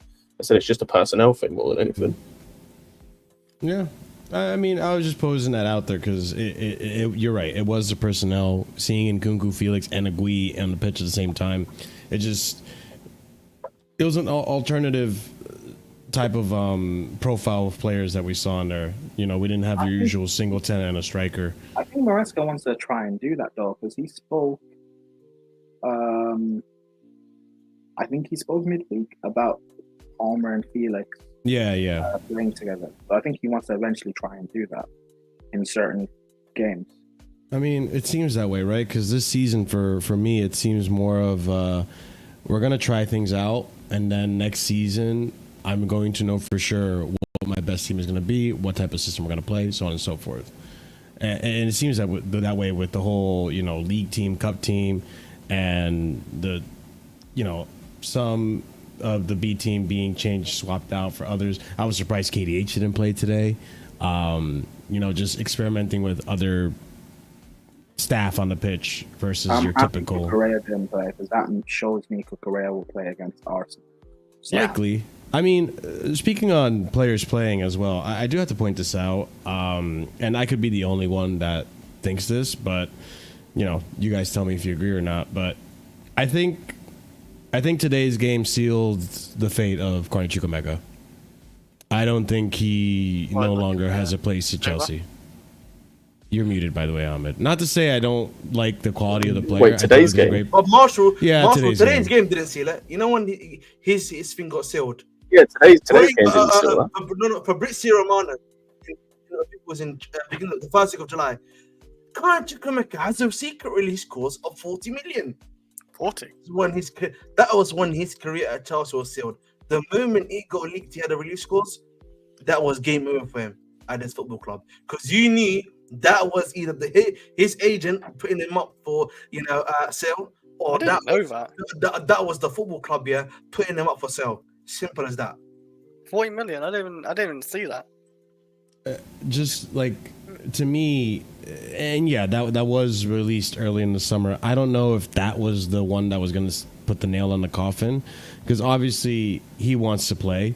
He is a good player. He wants minutes, but today he got minutes. And again, I'm not saying he was bad, but he had an opportunity to score a goal.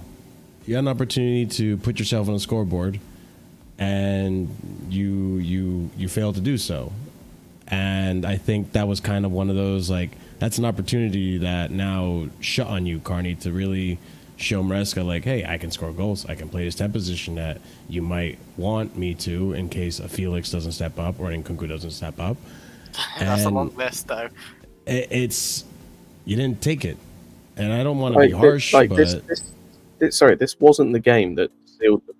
This wasn't the game. What game do you think it was? Or was it the... This wasn't the game that sealed the deal for Carney, by the way. I agree with Ahmed. I think it's like the price tag and all that. The reason I say seal the deal is because I feel we're not going to see him ever again now. That was the last game we saw Carney play. Never say never with how many games he can play. No, it's not that. It's just like FA Cup. Today was a very clear-cut opportunity. And obviously scoring 6 goals before the second half. All right, fine. I'm gonna bring in players and give them minutes. I think Marshall buying Felix as well just stomps him out of it. Well, I know that, but he could have still proved himself. The list is long for him to get. No, Marshall, he could have scored a hat-trick today and it wouldn't have meant anything. That's true. You think so? Yeah. I think this. Yeah, like his career at Chelsea. His career at Chelsea, in terms of long term, was already decided before this game, way before this game. Mm-hmm. What are you going to say, Prime? Go ahead. I think this season could have been a lot more different if we had signed Samu over Felix. Oh, yeah. 100%. Don't worry, man. The big nation will make you remember. Will always make you remember. Don't say Nick Ahmed. I was on the Samu thing as well. I know, but listen, for the other, Ahmed's gonna take all the credit though. That's for the other members, though. For the other members, no, I was there day 1. I was there day 0. Day 0. Right. You know what I mean?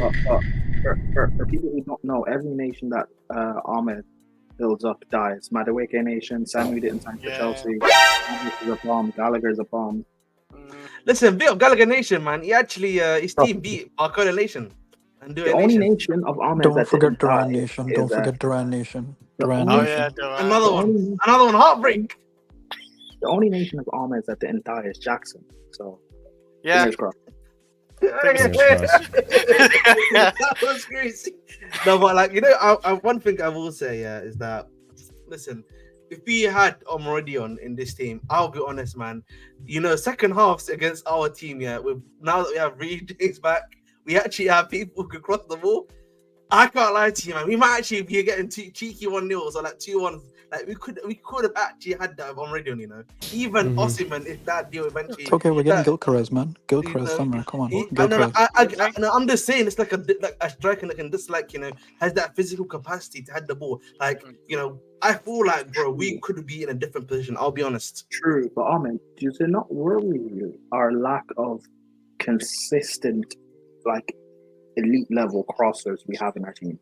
Bro, I really, bro, Madueke cannot cross. I don't care what anyone says. No, not Madueke.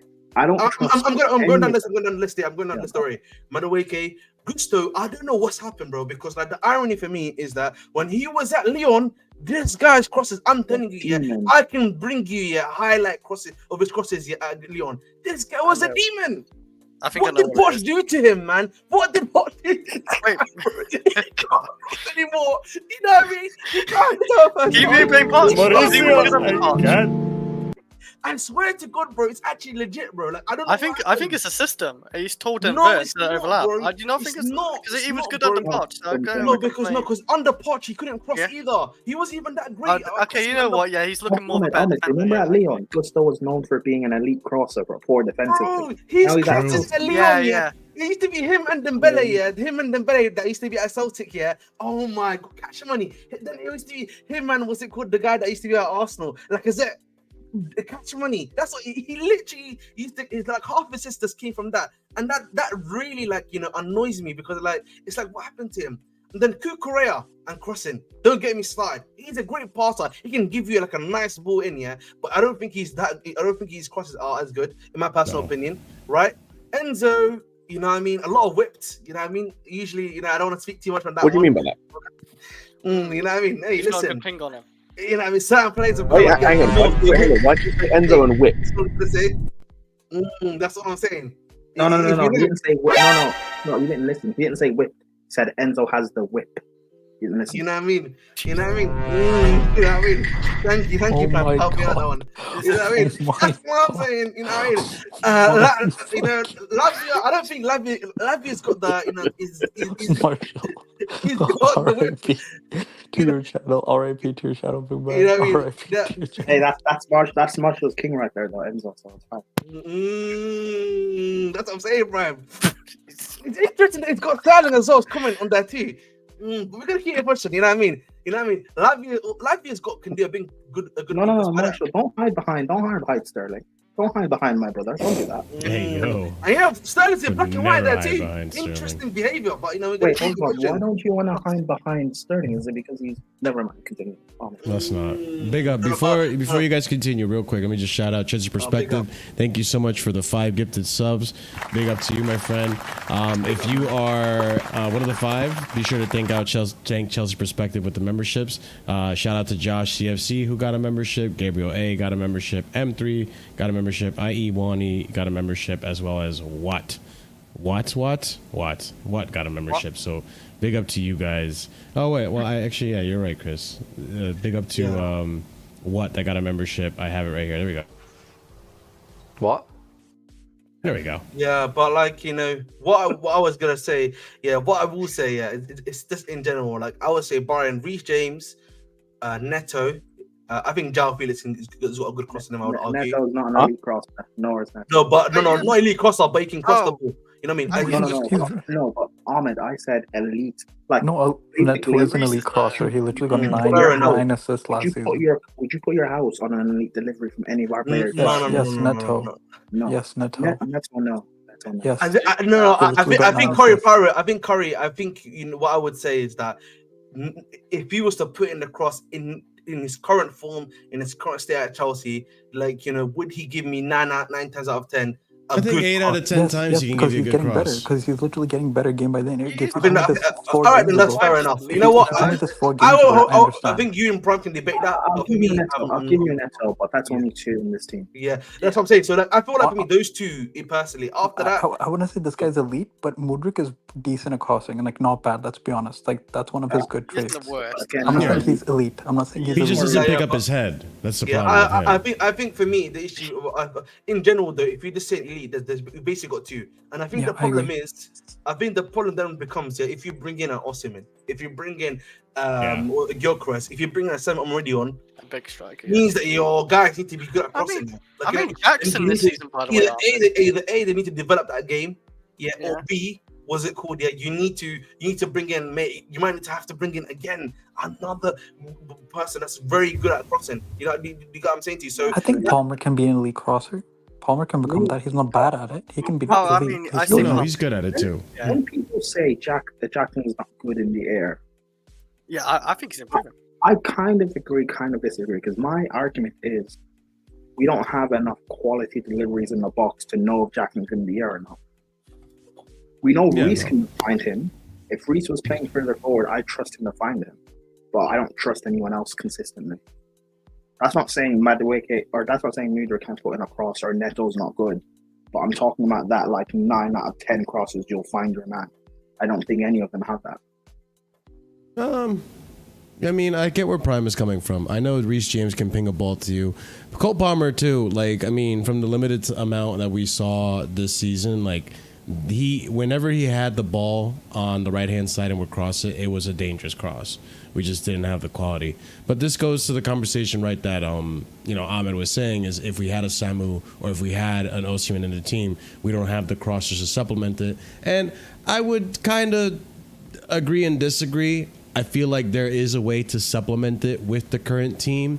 Obviously, in an ideal world, you want Reece James on the right and a Neto on the left. Neto can cross in from the left side. You can have Reece James come into on the right side, right hand side that can cross, or from the middle or from deep lying. He could ping a ball to a striker. We've seen him do it. We will not see. Actually, we have seen him do it for Jackson, but we've seen balls in behind like that.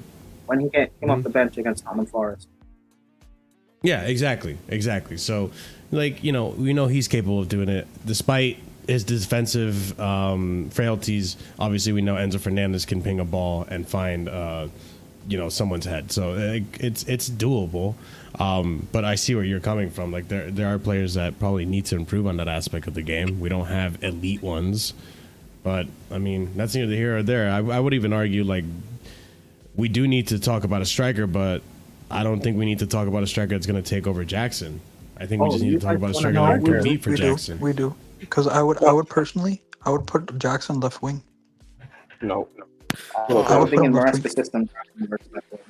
Because I would put him left wing because I was seeing the 3 signings I want is a goalkeeper, a right-sided center back that's elite, and a goal-scoring left winger. And he would be the goal-scoring left winger because he's been a winger before. Now he's learning through the striker system how to be in the box, the movement to be in the box, and the movement to score goals. So by the end of this season, by the way, he won't have played as a winger consistently for 2 years. That's fine, but that's what he played most of his life. I think that's a good hybrid because that's a position he's played most of his life.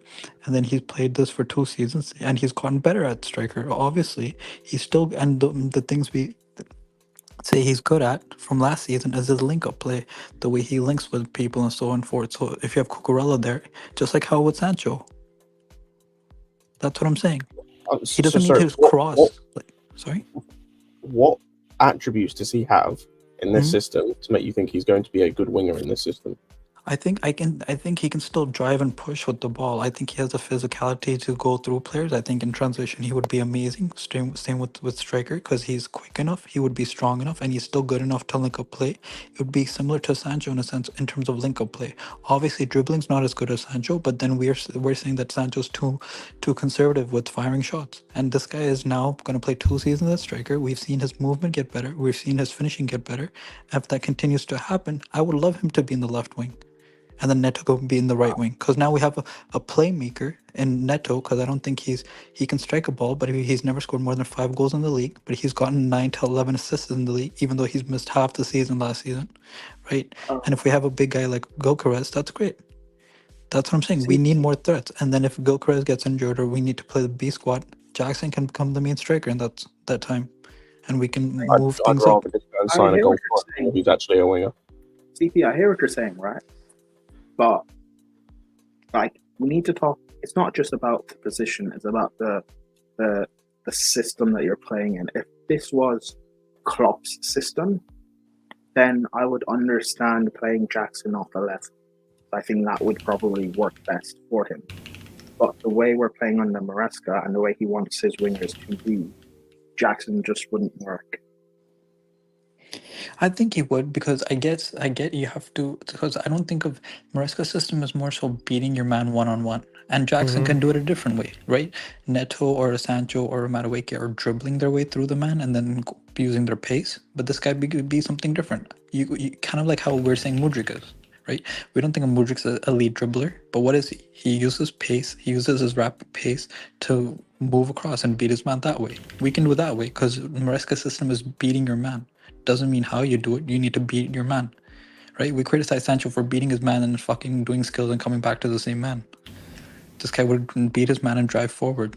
For me, that doesn't make sense, like in any way, because like you're taking away aspects of Jackson's game that I think we like are part of his best. I think all of a sudden you lack his hold up play in central areas. Like, I think that's one of his best attributes for the way we Yes, play but you right get that now. from Gyökeres nonetheless. Gyökeres is one of the best in hold-up play Yeah, in of course. the world as well. I'm not talking about Gyökeres. I'm talking about what you take away from Jackson. I'm saying you take that away from Jackson, so you make him less How effective. would you take that away? You could launch a ball to him. He would still have hold-up play. He would play to his left back or Santos or Caicedo for your left mid 8, whatever it is. He can still do that. Now we have a guy who can physically, if we have a better goalkeeper with better fucking long balls, they could, instead of just always going to the striker, they could just go to the left wing and be like, okay, this guy can also handle it too. Now you got 2 threats. Right? It's kind of like when we had Anelka and Drogba and then we had and all that stuff. Like Anelka was a winger. He played on the wing. He didn't play a striker for us. Right? We had Maluda, who was a striker but played for us in the wing. Same with Kalou at times. No, he was a striker for other teams. He played for us in the wing. Same with Kalou. Wait, who played on the wings? Maluda and Kalou played for us on the wings at times. Well, Maluda's a winger. No, and before Kalou's then he used to play as striker before he joined us. No, he didn't. He played as a 10 before he joined us. No, he played. Kalou's an all-round forward. He can play on the flanks or up top. No, Kalou was more of a striker than. But anyways, regardless of the point, main point is I think he can still do that job. I still want Jackson to be in the starting 11. No, I get that. I mean, Jackson is a good enough player that I would be willing to shoehorn him in. But at the same time, I feel like I get where Scott's coming from, because in the central position, I feel like his link-up play is most effective there. And, 1v1 on the goal in recent form, I don't mind having Jackson in those scenarios. Him and Cole Palmer in those scenarios, I feel comfortable that he'll give me a goal. Mm-hmm.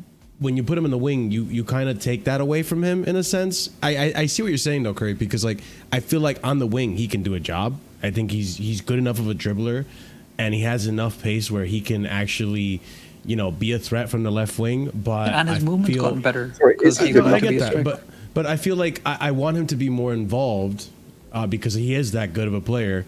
And I don't mind, because we're talking about this now in the hypothetical of what happens when you get a Gyökeres, right?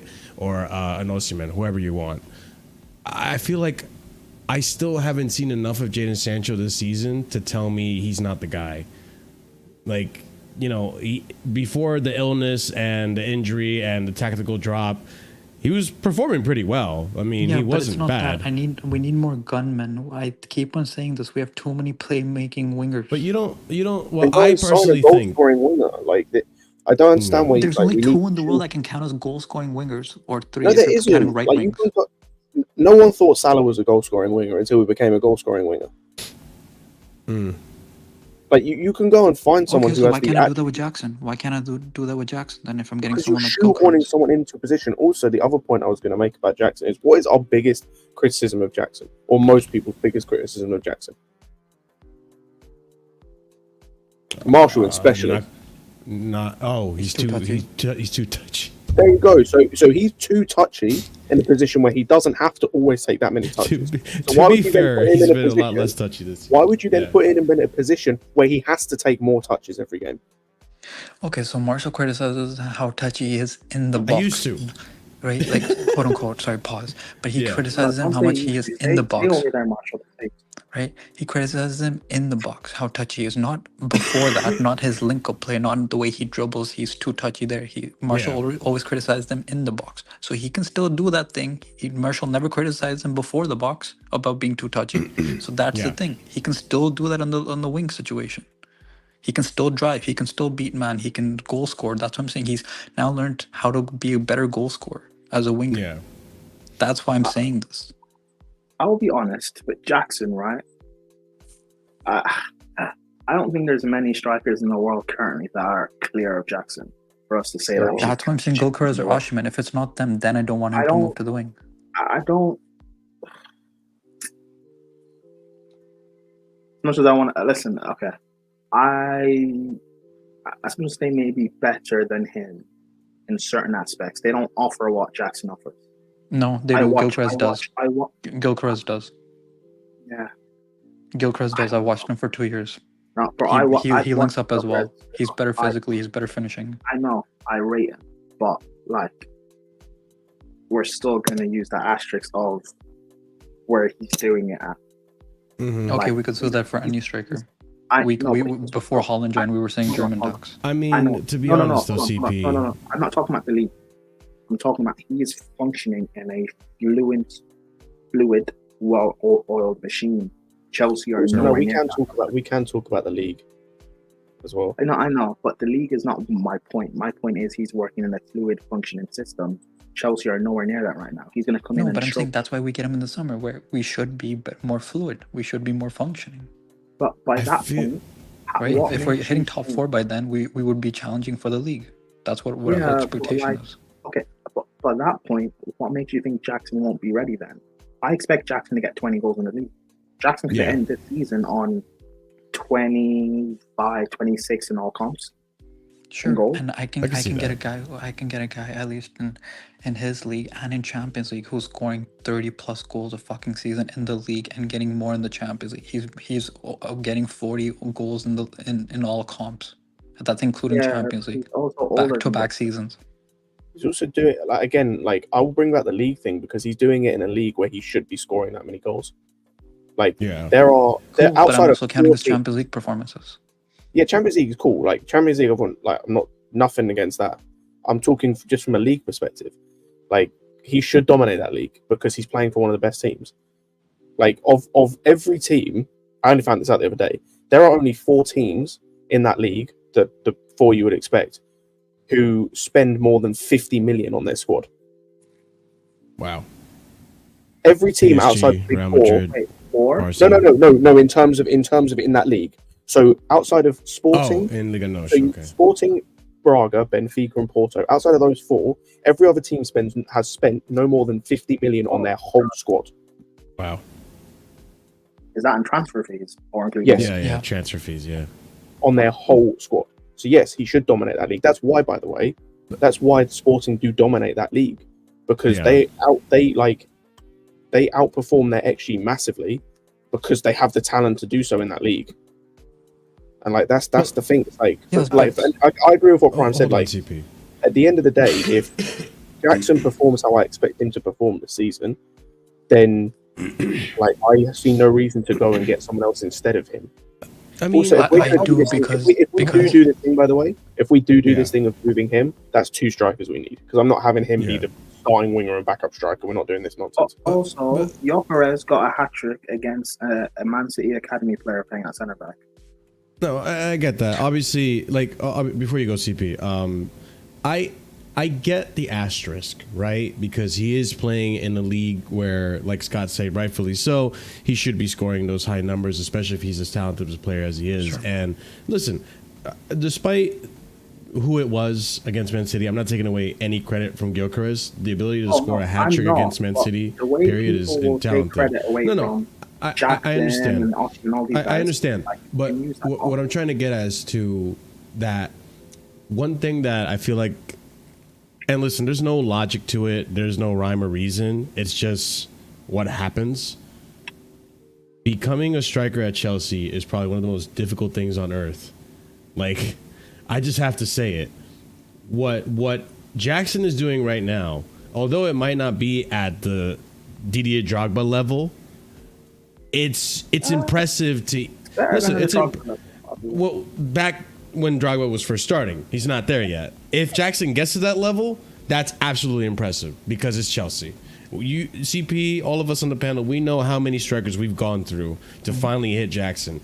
Now, I'm not saying Gyökeres can't come in because I do feel like we should get another striker. There needs to be healthy competition for Jackson because right now, I'll be honest with you, the guy who is playing as striker, who people are going to argue isn't a striker, Nkunku, he's not impressing the manager to the point where he's giving him the headache of Jackson, right?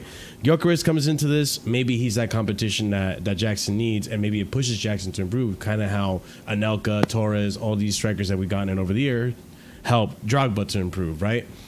But you can't overlook the fact that it's Chelsea. And with Gyökeres, as impressive as he's been, but I do want someone to challenge for Jackson. Go ahead, CP. So yeah, I'm sorry. During our heyday, even when Drogba was now in form, we fucking got Anelka. And Drogba's best season was with Carlo Ancelotti, where Anelka was right wing, and he scored over 30 goals. That was his best season. We fucking bought Shevchenko after we won the league back to back, and Crespo we had before then. I'm sorry. And if we're saying the league, that's fair enough. But then Holland was in the fucking minnow league too that we always kept on making fun of. Is he going to perform? And the reason why I like Gyökeres the most is because he's going to have a release clause that's the exact same as when Holland went. He's coming for 65 million pounds in the summer is his release clause. Is Gyökeres an aerial threat? Yes. He's a fucking monster in the air too. Yeah, he's 6'4". Yeah. He's a pretty complete striker from what I've seen. No. But does he actually use yes. At least because when I said this about Osimhen, people didn't listen to me. But Osimhen is the best striker aerially. Yeah, he's great. No, he's amazing aerially too. That's why he's the most complete, because he's better link-up play than Osimhen. That's why I rate him more. That's why he works for the system more for me. It's hard to say. I mean, Champions League, he just seems to do well too as well. And I'm saying this because he's literally 65 million. He's not even his 100 million euro release clause dims down to 65 million pounds next summer. Was reasonable, but then we have that's to sell. That's why I'm saying this. And in his prime at 26 years old, he'll be 27 that year. But that's his prime. Why wouldn't I do this? Also in his prime. I don't want. And this is also kind of why I was like. I mean, I didn't vocalize this, but also why I was a bit worried about Osimhen. Chelsea don't do well with big money players. Yeah. But that's not big money. He would be at 65 million. That's not big money for nowadays. A lot of money. For a striker, it's not big money. For a striker his age. And Marshall, he would be the cheapest striker coming out of Liga NOS that we say are failed. Ramos went for 100 million euros. Fucking Nunes went for 100 million euros. He would be the cheapest out of them, and he's the best out of them. Yeah, I mean, here's the thing though. But here's the thing though. Like I'm not. See, Nike, you might not think he's good. You might not think he fits the league. You might not think he's good enough for Chelsea. But one thing I have decided to not do is if our sporting directors or our scouting department, in terms of the attack, are scouting them and link with them, probably means they're good. And I'm because sorry, we're seeing what John Duran's doing. We're seeing what and Sinek's comment about he's not that good. Excuse me, he scored 30 plus goals and he scored ridiculous goals again, and he's going the Champions League too now. What are we doing? And we had the same arguments for fucking Erling Haaland. I remember being on Lewis's stream and people were saying, "Oh, we shouldn't get Erling Haaland because oh my god, it's the Bundesliga tax." But I want fucking Romelu Lukaku because he just won the fucking league. I was there for those fucking streams. Yeah, so was I. And you know what? If we had signed Haaland back then, he also would have flopped at Chelsea. I don't think so. That's no. I don't. He would have flopped at Chelsea. I don't know. With Havertz and Mount as his supply line, he would not have flopped. Are you guys stupid? Excuse me. No. The reason. No. Wait. One of the reasons we say Lukaku quote unquote flopped at fucking Chelsea is also because he literally made the stupid quotes because he was still. Yes, he was because he had he had 10 goals in the fucking league before that comment, like a dumbass. Bro, that's not the reason I know that he flopped. And you're saying no wait, and you were saying Mount and Havertz during that season when we were healthy, Reece James and Chilwell were the ones crossing the ball, and that's how we were scoring goals and they didn't stay fit, and they both didn't stay fit either. I know, but still, Haaland is a way better finisher and everything than Lukaku was. And he still would have flopped. You know why? Because Reece James and Chilwell both would have got injured. I'm sorry, no. You know why we wouldn't call it a flop? Because Haaland went for 65 fucking million while we paid 97 million for Lukaku. It still been a flop. Don't do that. We know what Chelsea fans are like. People would say, no. Yes, and we also count flops by how much more they're worth and how they're not performing to that worth. And we also CP is much of a flop. CP, don't do this. Yes, for his money. Yes, he's a fucking flop. So we're complaining. We're literally complaining about Nkunku being a flop for his money and his experience and his so Haaland would have been a flop. Haaland would not have been a flop. How are we saying Haaland would have been a flop? For 65 million, if he scored the same amount of goals at that point in the season, which was 10 goals in the Prem, how would he have been in the flop? Hold on. For 65 million. Hold on. How much did Mudryk cost? Mudryk cost 66 million, before, not including add-ons. Yeah. Mudryk is a flop. Haaland, if he had signed for Chelsea, also would have flopped. I don't know if it'd be the same level. I think No, it wouldn't have been the same level. And first of all, Mudryk came from we were calling the Ukrainian league and had one good performance against Real Madrid, while Holland had back-to-back seasons where he was scoring fucking 30 goals plus, and this is stupidest clip in the fucking world. You know why he would have flopped? Because being a flop is not just based on your big price tag. It's based on your expectations. And Chelsea at that time signing the best or one of the best strikers in Europe, coming to Chelsea's and him only scoring 10 goals in the season and not looking good, barely getting the touch. You remember games Lukaku had where he was barely getting touches of the ball? Or at Crystal Palace, where he had City as well. Same thing, because he would not have got service. That's why I didn't want Haaland at that time, and I also didn't want Lukaku because of the players we had in our squad. Wouldn't have worked. Yes, and no, you know what? Also, the other reason we said we were all going for Lukaku is because he's just come off winning a league title with Antonio Conte. He's a winner. He might have flopped it with Man United, but that's Man United, and everyone fucking does shit there nowadays. He's a winner. That's why we got him right after he fucking won the league and 97 million pounds. Well, people could have said, "Oh, Haaland went to Dortmund. He's just banging in goals there." But it's Dortmund. Has he won anything yet? Oh, it's the Bundesliga. It's the Bundesliga. Well, with Syria, it's such a defensive league. So if he scored 20 plus goals in that defensive league, look at what he could do in the Prem. And he's Prem proven because technically he scored so many goals for Man United. It's just the team was shit. And the manager wasn't good enough. Against low blocks, I'll rate that even more because you're coming to Chelsea, where the majority of teams we're going to face, they're going to be playing low blocks. That's what I'm saying. That's why people are saying about Lukaku and how, we don't know if Haaland could do that at the time. I'm using this in favor of Osimhen. That's why I was saying all summer. That's why I wanted Osimhen, and people were saying no because he did it in the Serie A. It's a farmers league. Yeah, for the amount of money, yes. Because I wanted Gyökeres more. Yeah, for the Gyökeres is the same age range and 20 at least to 30 Lukaku million had done cheaper. it multiple times in his career. Even for the money, even for 65 for Gyökeres. To be fair, I don't believe that money. I think the price could increase because it's going to be a bidding war for him. No, it's his release clause. It's his release clause. Nah, okay, we'll see. But with Gyökeres... No, because if we're saying Osimhen's release clause is 63 million, it's his release clause, it drops. Okay, that's fine. I just have a feeling with Gyökeres that, as well as he's doing at Sporting, and it's fun to watch him at Sporting, I just have a weird feeling that he's one of these flat track bullies that will come to the Prem and not really do well.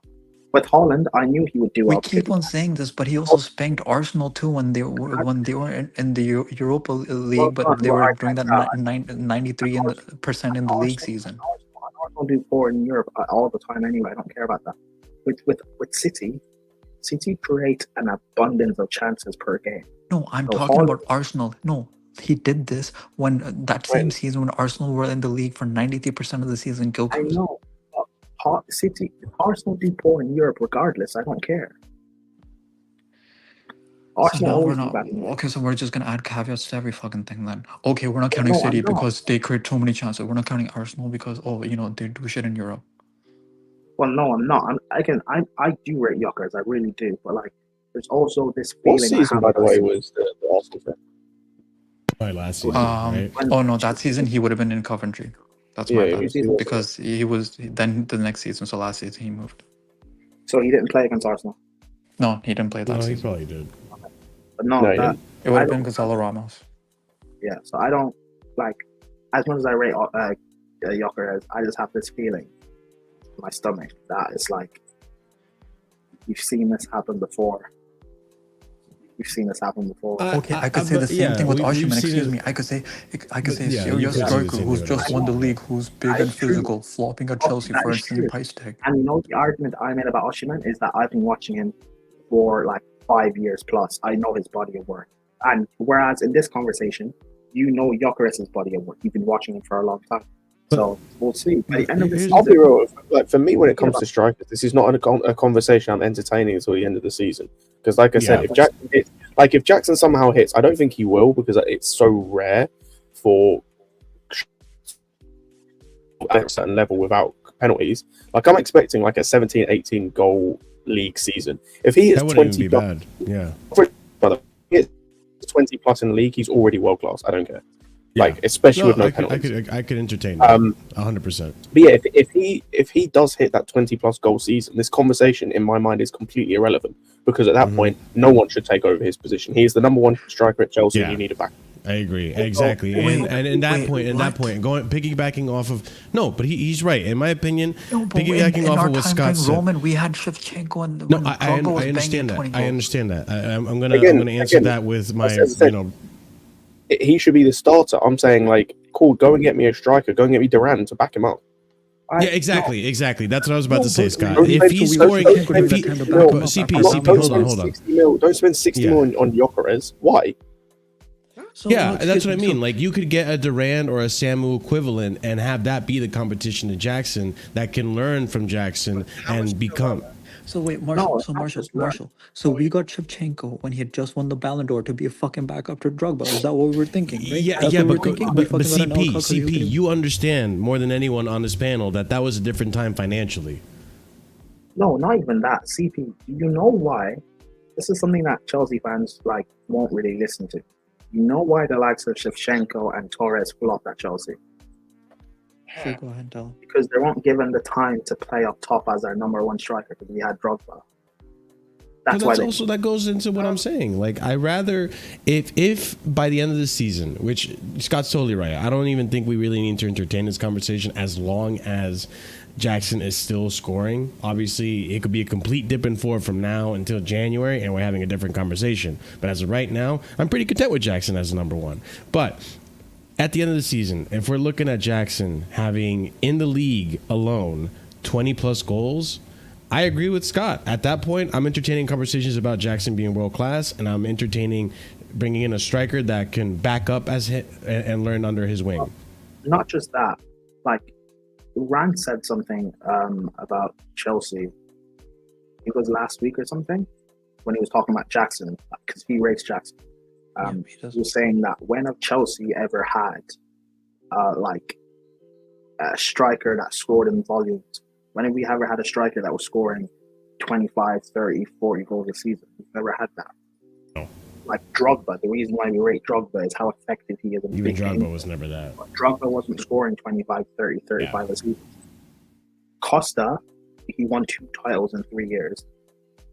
How many goals was he scoring? He had 2. I looked this up. He had. I don't know about in all comps, but I know he had 2 20+ goal seasons. But one of those was with a penalty.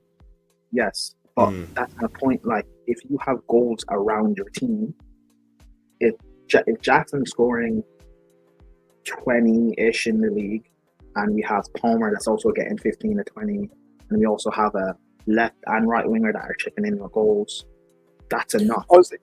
The season where the season where City won the league with no striker, their top goal scorer in the league had 16 goals. Who was that, Sterling? Yeah, but I think they had 4 or 5 players who scored like 14+. Exactly. Liverpool, when they won the league, when they won the Champions League, that 3-4 year period with Klopp. Yeah. Times Firmino wasn't banging goals, but Salah and Mane were. So if you have multiple goal scorers, you don't need a 50 goal a season striker. So sorry, for example, I was just checking Diego Costa. So in 2016-17, he had 20 goals in the league. And 2014-2015, he had 20 goals in the league in 26 games and only played 2,000 minutes. That was just in the league. Mm-hmm. Yeah, and one of those he had a penalty. Sorry. Mm-hmm. And in one of those years, he scored a penalty which took him to 20. So he would have had 19 non-penalty. Okay. Whatever season you want. Even if you want to say it's the 15-14 season where he only played 2,000 minutes, which isn't a lot because he only played 26 games and he scored 1 penalty for 19. That's an elite world-class striking level. And before he even joined us in La Liga, he scored 27 goals. I know, I agree. But if Jackson can get 20 this season. So I think he will. That's what was like Jack hits that level, which he could. Like he's on track to so far with his goal scoring. I expect a minimum 17 goals from Jackson in this league. If he gets that this season, which he should, then the conversation about needing a striker we don't need to have. Yeah, it changes. We still need a striker because we need a good backup. But like, yeah, like it changes. To spend 65 mil on Osimhen or Gyökeres, so we can spend 30 mil potentially or 40 mil on a guy who is still good. Like, don't get me wrong, I don't want it to just be some scrub. Like, I don't want it to be a Mark Gui. No disrespect to Gui. I don't want it to be a scrub, but I want it to be a guy who, he's the backup. Like, if we sign Gyökeres, he's not coming to be the backup. If we sign Osimhen, he's not coming to be the backup. Yeah. So, like, unless you can guarantee me they're scoring 24, 25 goals in the league, and unless you can guarantee me they're taking me to challenge for a league title, what's the point? And that was a problem. If Jackson hits the number, as I said, if he hits the number, then that was the problem with Shevchenko. We brought him in, he flopped. Torres flopped and spent majority of his time, or some of his time, playing out wide for Chelsea under AVB. Yeah. And then the following season, when we had Rafa Benitez, Torres had a good season at fair, and then, but look who he had creating for him: Oscar Mata Hazard. Oh yeah, that's my point with Man City with Holland. He has all that creativity. He has an abundance of elite level chances being created for him. Of course, he's going to score as many goals. It makes sense. The reason why Holland right now is going through a bad patch of form in terms of goals is because the level of chances he was getting, the level of elite chances he was getting, has dropped. So his volume of goals is also going to drop. He always misses the same level of the same amount of chances, but he gets so many that he's bound to score eventually. That was my point with Jackson, like last season when people were criticizing Jackson, but he ended up with 14 goals. Well, if you create more chances for Jackson, he will eventually get 20. It's just logically makes sense. Mm-hmm. And this is obviously going to be something that I think it's a good discussion, obviously, because I do like what Gyökeres is doing. It's impressive. I haven't ruled out Osimhen, but I also haven't ruled out the fact that, and obviously looking at the links that we've had in the past, like Duran or like a Samu, like in terms of the attack, I don't think the scouts have really been disappointing. So I wouldn't, if in terms of just the attack, in the summer, if we're talking Jackson having a good season, again, I go back to I wouldn't mind if the scouts go off and get an unknown entity that can be as a backup and prove it. Or maybe Gui steps up, or maybe, I don't know, like another player within the system, shows levels. I don't know. Our backup that comes in, he needs to offer the opposite of what Jackson offers, by the way. He needs to be a physical presence in the box, because that's something that we actually miss. I don't disagree. That Jackson arguably doesn't have, because we haven't seen it yet. Mm-hmm. I wouldn't mind a different profile of striker, like a striker that can provide presence or ball striking. Yeah, a striker that can provide a different dynamic to the forward line. Yeah, that's what I'm saying. Ball striking. Yeah. I do agree with what CP said in terms of, like, we need goals from elsewhere. Like, we do need one of our wingers. That is true. Pitching with goals. I think this season is going to be big in terms of, because I'm not really expecting it from Sancho. I'll be honest. He's never really been that guy. That's what I'm saying. I think Neto could be. He has never really been that guy, but I think he may be able to be, depending on the positions we get him in. Because, like, against United, for example, I think we got him in some really good positions, and I think with more reps, he might become that. But again, it's a bit of a long shot. But, like, I want to kind of see how that plays out, because I do agree. Like, I think depending on what we're going to do with Esteval, I personally think he should go out on loan, but I could understand if they kept him. But, like, depending on what we can do there, I think we need another winger. And if we do get another winger, it needs to be a goal-scoring winger. Yeah. Or unless the idea is to play Palmer on the right, and then you have like, if Nkunku wants to step up anytime soon, that might work as well. Do that instead. Or if you sell Nkunku and Felix and go and get someone who's more of an all-round number 10 that has goal scoring in them, like they're not like a second striker, they're actually a number 10, but they have goal scoring about them. That they can by a salmon for. It wasn't much.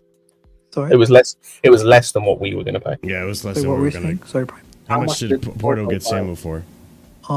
Porto got Samu for, I think it was 25 million. It's because it's a lot less than what no. It's because Atletico gets 50% of the sell-on fee.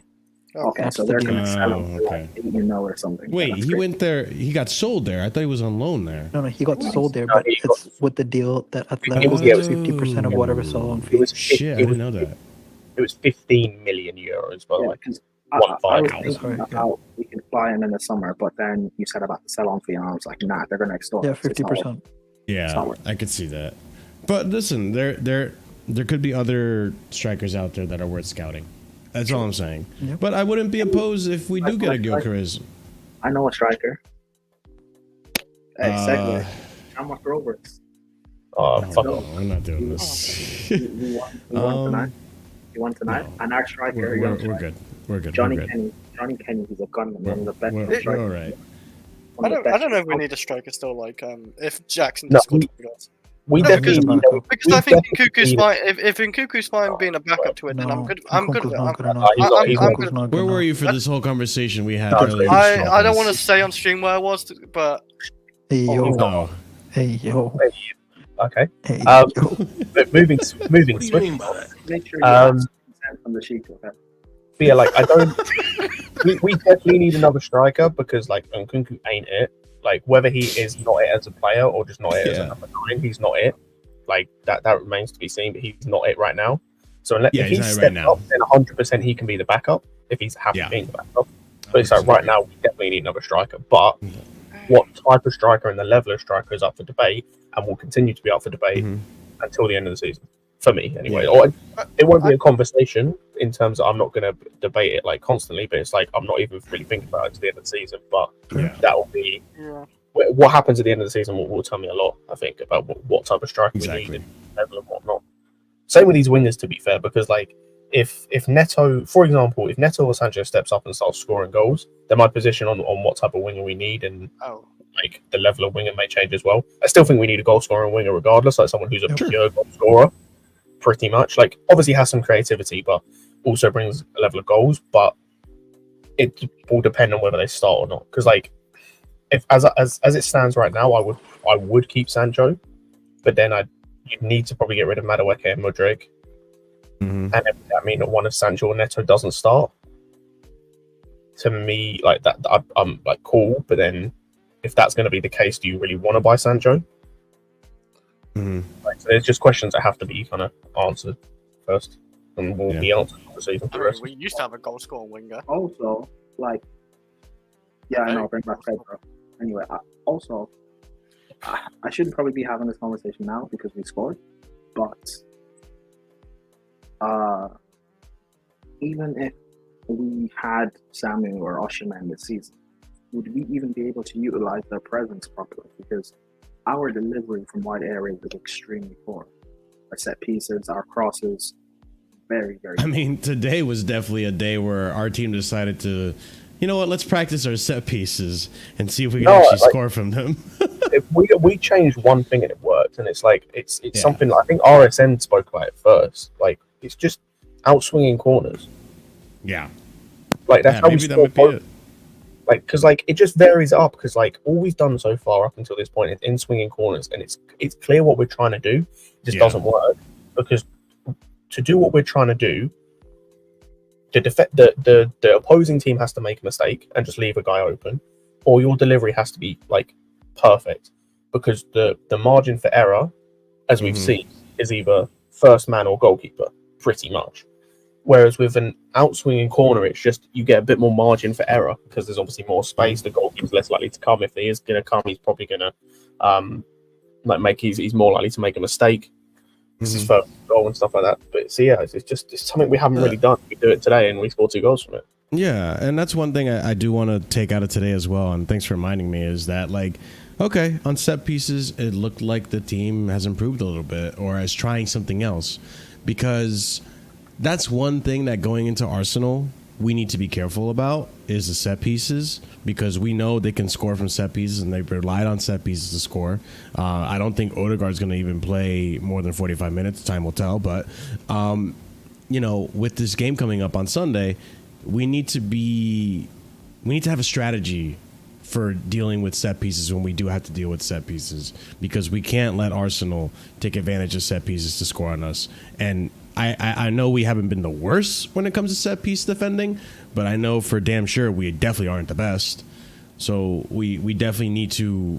It was good to see like some type of like, okay, we're taking a different approach to set pieces.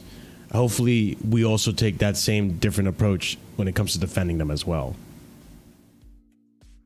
That being said, though, I mean, anyone else want to discuss anything else on the game before I call it a wrap? Our set pieces, like the fact that our second team is better at set pieces than our first shows, like, does anyone? But we have more physical defenders in our second team. I wanted to say we have a lack of height in our first team. Does anyone not realize that? No, I've been realizing we're short.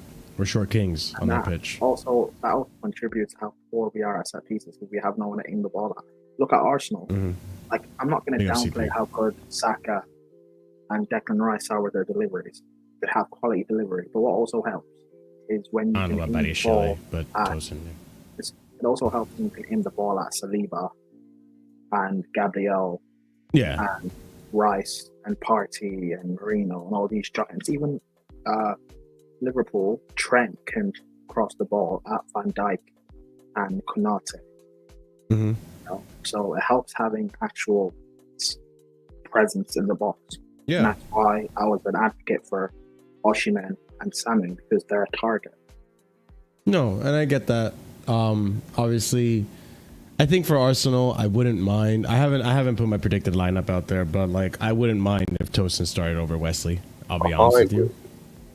I just feel like when it comes to set piece defending, I think Tosin can provide me a little bit more stability than a Wesley. Wesley's just been too shaky for me. I know he's a good defender.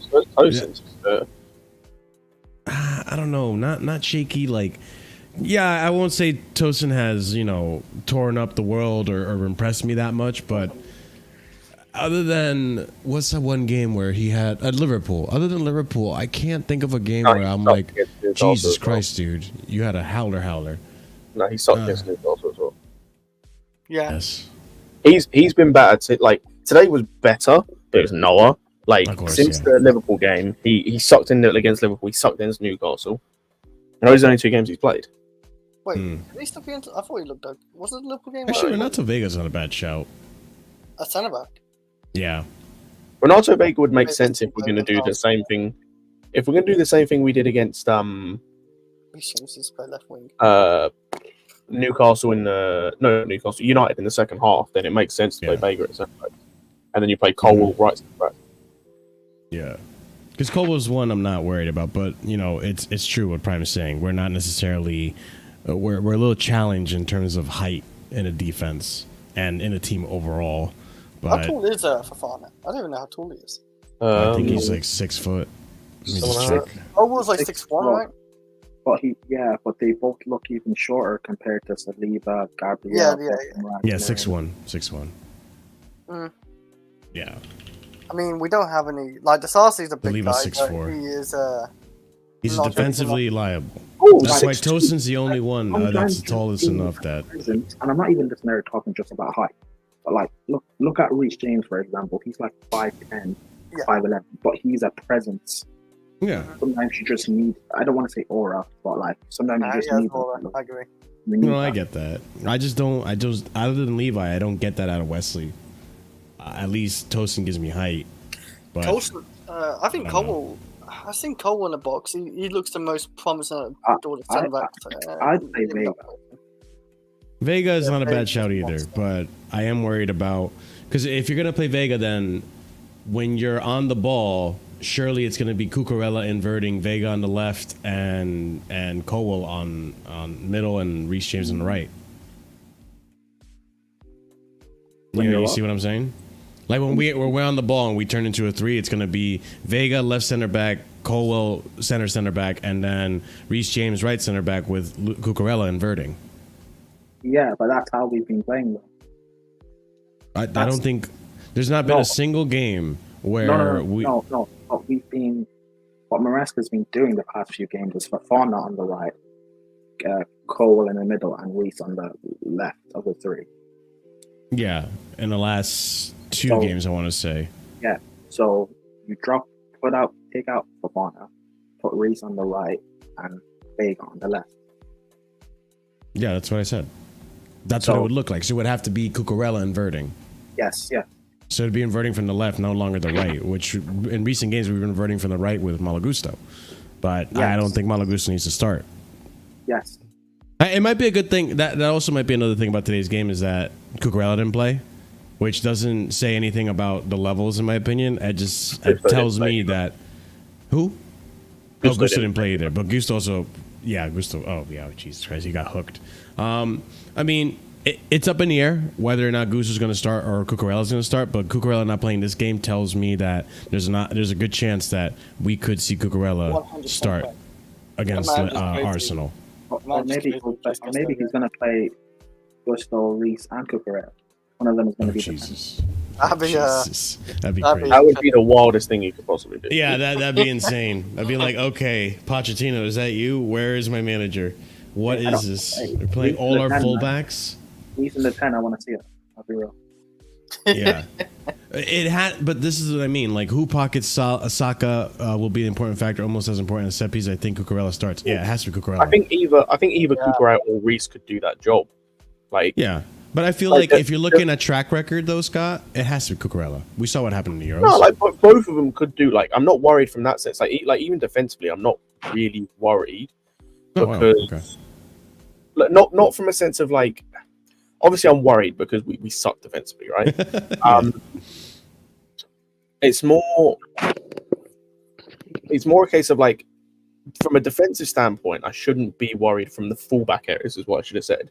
Because like, even if Gusto plays as bad as he's been, like he'd have to be a special kind of shit to get done by Martinelli. Yeah, like to not be able to defend Martinelli, like he'd have to be a certain level of shit. And then for Saka, it's like, as I said, yeah, with Saka, like, I trust both of the guys who would play left back. The only guy I probably wouldn't trust is Vega right now, but he's not going to start. So, like, the only reason I wouldn't trust with Vega is I feel like he has the same thing that Cucurella has at times, where he's a bit rash, but I think Cucurella knows when to do it and when not to do it. Like he's also able to. I feel like he's able to get away with things a bit better in terms of like the shithousery stuff. Where I think just Vega, it's an age thing. Like I think that's something he'll pick up and he'll get better at. It's just an age thing right now. No, that makes sense. I remember Rudiger was like that when he first joined us. Yeah. So like I think it's just going to be an age and experience thing more than anything. And so, so I think it's just a case of like, whoever starts left back, I'm fine with. Even if Gusto starts right back from a defensive standpoint, I'm not too worried. It's more just going forward. Like, I don't want Gusto to stop because of how bad he's been going forward, and he just deserves to be dropped on form. Exactly. I want to see the back four that we will be playing most of the season, which is like with how barren, like wasteland barren, Arsenal's left hand side is. If it is Reese, Colwell, Vega, and then Cucurella inverting, Reese can push a bit further forward because Martinelli's not a threat to me. I'll be sorry. Yeah, maybe. Obviously, I don't want to underestimate Arsenal. I don't want to, as shit as Martinelli has been, I don't want to be the one that is Charity FC that gives him the opportunity to resurrect his career. So we'll see. Obviously, that's more on the preview side of things, which we're gonna have tomorrow, ladies and gents. We're gonna have the Arsenal preview. We have some special guests lined up for you guys tomorrow. So be sure to check out that stream. If you haven't already done so, subscribe so you don't miss out on it, and like the stream if you haven't done so. We're almost at 30 likes, but I think I'm gonna wrap it up here, ladies and gents. Like I said, good result. I think there's some good performances on that pitch today, but you have to take it with a pinch of salt because Noah were just not up to snuff for this quality of a side. If we're being realistic, so you have to look at it through a small lens. Take it with a pinch of salt. And anyone that didn't step up today, I think you kind of have to be a little worried because this game was up for everyone and anyone that came on to really show why they should be playing for the first team. But that being said, if you haven't done so already, smash up the like buttons. It helps out the channel tremendously with the YouTube algorithm. Be sure to also subscribe, help us grow this community. We're on our way to 4,000, 5,000. So help be a part of the growth of this channel and join the Casually FC family. Also, be sure to check out the Discord because there's awesome discussions on the Discord. It's kind of one of the few ways you can see me do like watch alongs in a sense, because I do watch the games with the boys down in the Discord as well. So be sure to check that out. And also check out our memberships because we have 4 different tiers starting at 99p. A special shout out to our homie here, Chelsea Perspective, for the 5 gifted casual memberships. To those who got it, enjoy those emojis, enjoy the perks of it. And yeah, if you are a proper casual and higher tiered member, you get shout outs at the end of every show, and that's going to go out to EE, Hassan Nawaz, Dark, Adrian, A. Soliman, and Scott. Appreciate you guys' endless support. Helps the channel tremendously. You have no idea.